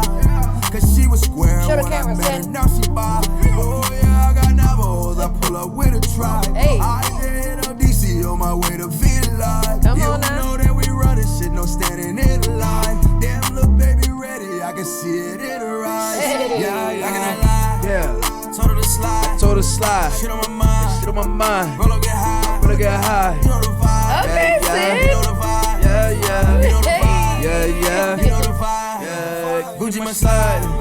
Taking my time. Eating that prime. Shout out my slime. Hey. But you know the vibe, yeah. You know the vibe. Hey. You know the vibes. You know That's what I try to say. Make that ass bounce. Hey. That's a fucking vibe. Hey. I fly like rocket ships. They call me satellite. Hey. They think I'm impolite. I don't even ask the price. I just come inside and buy. This is how you let I look at Shorty, I say, look, she bad and bullshit. Makeup and fitness, she thinks she Rihanna. Hey. Got no time. I'm never worried, Hakuna Matata. Hey. I say, there's no cap, I cannot lie. I cannot lie. I told her slide. Shit on my mind. There's shit on my mind. Roll up, get high. I really get high. You know the vibe. Yeah, yeah. You know the vibe. Yeah, You yeah. know the vibe. Yeah, You yeah. know the vibe. Come on, don't play with the boy. Gucci my Okay. Come on now. Stop playing with him. That Come was on. a vibe. He said, that's real rap shit. I'm talking about shit I do. You I don't really feel do. me? I'm talking about shit I do. I don't look at the price No tag. lies. No lies. You see this wristwatch? You see this Hey, watch? you know, I might. The drip. I said if I drown my wrist, that's suicide. Suicide. Man. You know? Come on now. And I'm gonna be honest with you because we real friends. You surprised me. I really like that song. I mean, if we I real really friends, fuck you with would that. have the EP. I'm already having You it know what I'm saying? pre-downloaded. Yeah, go get that joint, man. Let's I go. got 6 bangers on that one right there. Okay, He said sis. 6. Yeah. But Let's go. What I'm gonna need to see you do more because I noticed this. You need to promote yourself as an artist more. Man, you know, you're behind the scenes and you promote that a I lot. let the blogs talk, man. I don't be You gotta talk. standing around trying to be no rapper for real. You know what I'm saying? Now I that's a just- real EP right there, 6 songs, baby. That's perfect. Yeah, I just Okay. get busy on niggas when I feel like it, and I do numbers, bro. I be making money off my shit. I'm not like sitting around like I say. I'm trying to be Jay-Z or nothing, but Right. I get busy. You know make what you I'm saying? creating a vibe. Like Yeah. it is. You know the vibe. I Nah, fuck for with it. sure. So that'll be on the playlist, you guys. You know what I'm not- Heat I mean, Seekers. yeah, Heat Seekers. It's a come through pod playlist. That's all the music we've been dropping. We already right. had one, performance. Because Okay. he did not just let the song play. He Let that- performed it. Look, another lesson, youngins. When you come over here and you drop your music, Give us a something. show. Give Yeah, us a let 'em know. Show. Talk that shit. Come on, a king show. if you will. Feel me? The greatest show on earth. Okay. Ooh. Okay. I like the Give way us you- something. Channel your inner king. like Make me that. want to play it when you leave. Okay. Yeah. Thank you for that, Sin. Yeah, that was thank a you. banger. That was dope. That was dope. Appreciate you for that. So then, Flex, what you dropping? I already know. Well, what you y'all know I'm What dropping you dropping? Future. Y'all know, and I already told y'all, so no surprise. Toxicity. No surprise. I never here. liked you anyway. Right. I never liked To you. just say that anyway. to somebody. Continuity. There you Okay. go. Okay. I'm glad you understand. Yeah, so you put me on, I don't know where I was asleep, under which rock, but you put me on to the Blast Project. I was listening to the Blast Project, so I know you dropped something from it last week, but I'm bombed back in my bullshit. Let's And I'm going go. to be honest, this is all I've been listening to other than fucking Wu-Tang, and I believe I dropped Ice Cream already on this Yes, you did. podcast, so I can't double back. So I am going to drop Fake Love in LA with Aaron Ray because I want good one. I knew you were gonna dig that song. I because knew it. I love Aaron Ray and I'm ready for some more music from him. So I'm going to drop Okay. that. Good shit. Good shit. You Yep, fuck yep. with Blast and Bino and the I LA like, artists. yeah, I like those guys. Yeah, they're bringing Yeah. a new sound to LA that I can definitely appreciate. It's like cookout music. Yeah. Yeah, we it's said vibes. before. It's all vibes. Riding, like cruising. Yeah, music, yeah. you know, Sunshine in LA music. with your shorty in them. and them. And them. We're following them. Okay. Following them. Damn. Well, Sin, for real. This was a great Yeah, episode. this was a great show. I can't thank you enough. We can't thank you enough for Sensational. sensational. One more time so I can put it on the soundboard. Sensational. Bam. Period. Coming on, taking the time out of your busy schedule to come through and show love and speak your truth. We really appreciate it. And again, you're welcome back anytime. Nah, for sure. You guys have been great. Thank you. Amazing. Phenomenal. To die for. Okay. We love it. Is this the ebony and ivory you've always wished for? It's the Evan and Ivory I've Okay. always wished for. And man, I'm excited to be here. I love what y'all doing. Thank you. Thank you. And man, it's a vibe. That's a vibe. Thank you. We Hey, appreciate that. let's make this money. Shit. Okay. Shit. Okay. Look, Mr. Businessman over here. Patron Shit. time. I'm trying to get Sin to believe in us. Let's go. I believe. I think got this it. is- I think this is dope for sure. Thank you, Awesome. Sin. Well, let the people know one more time where they can find you. Yeah, on all platforms at Sincere Show. I don't really need to be followed or anything.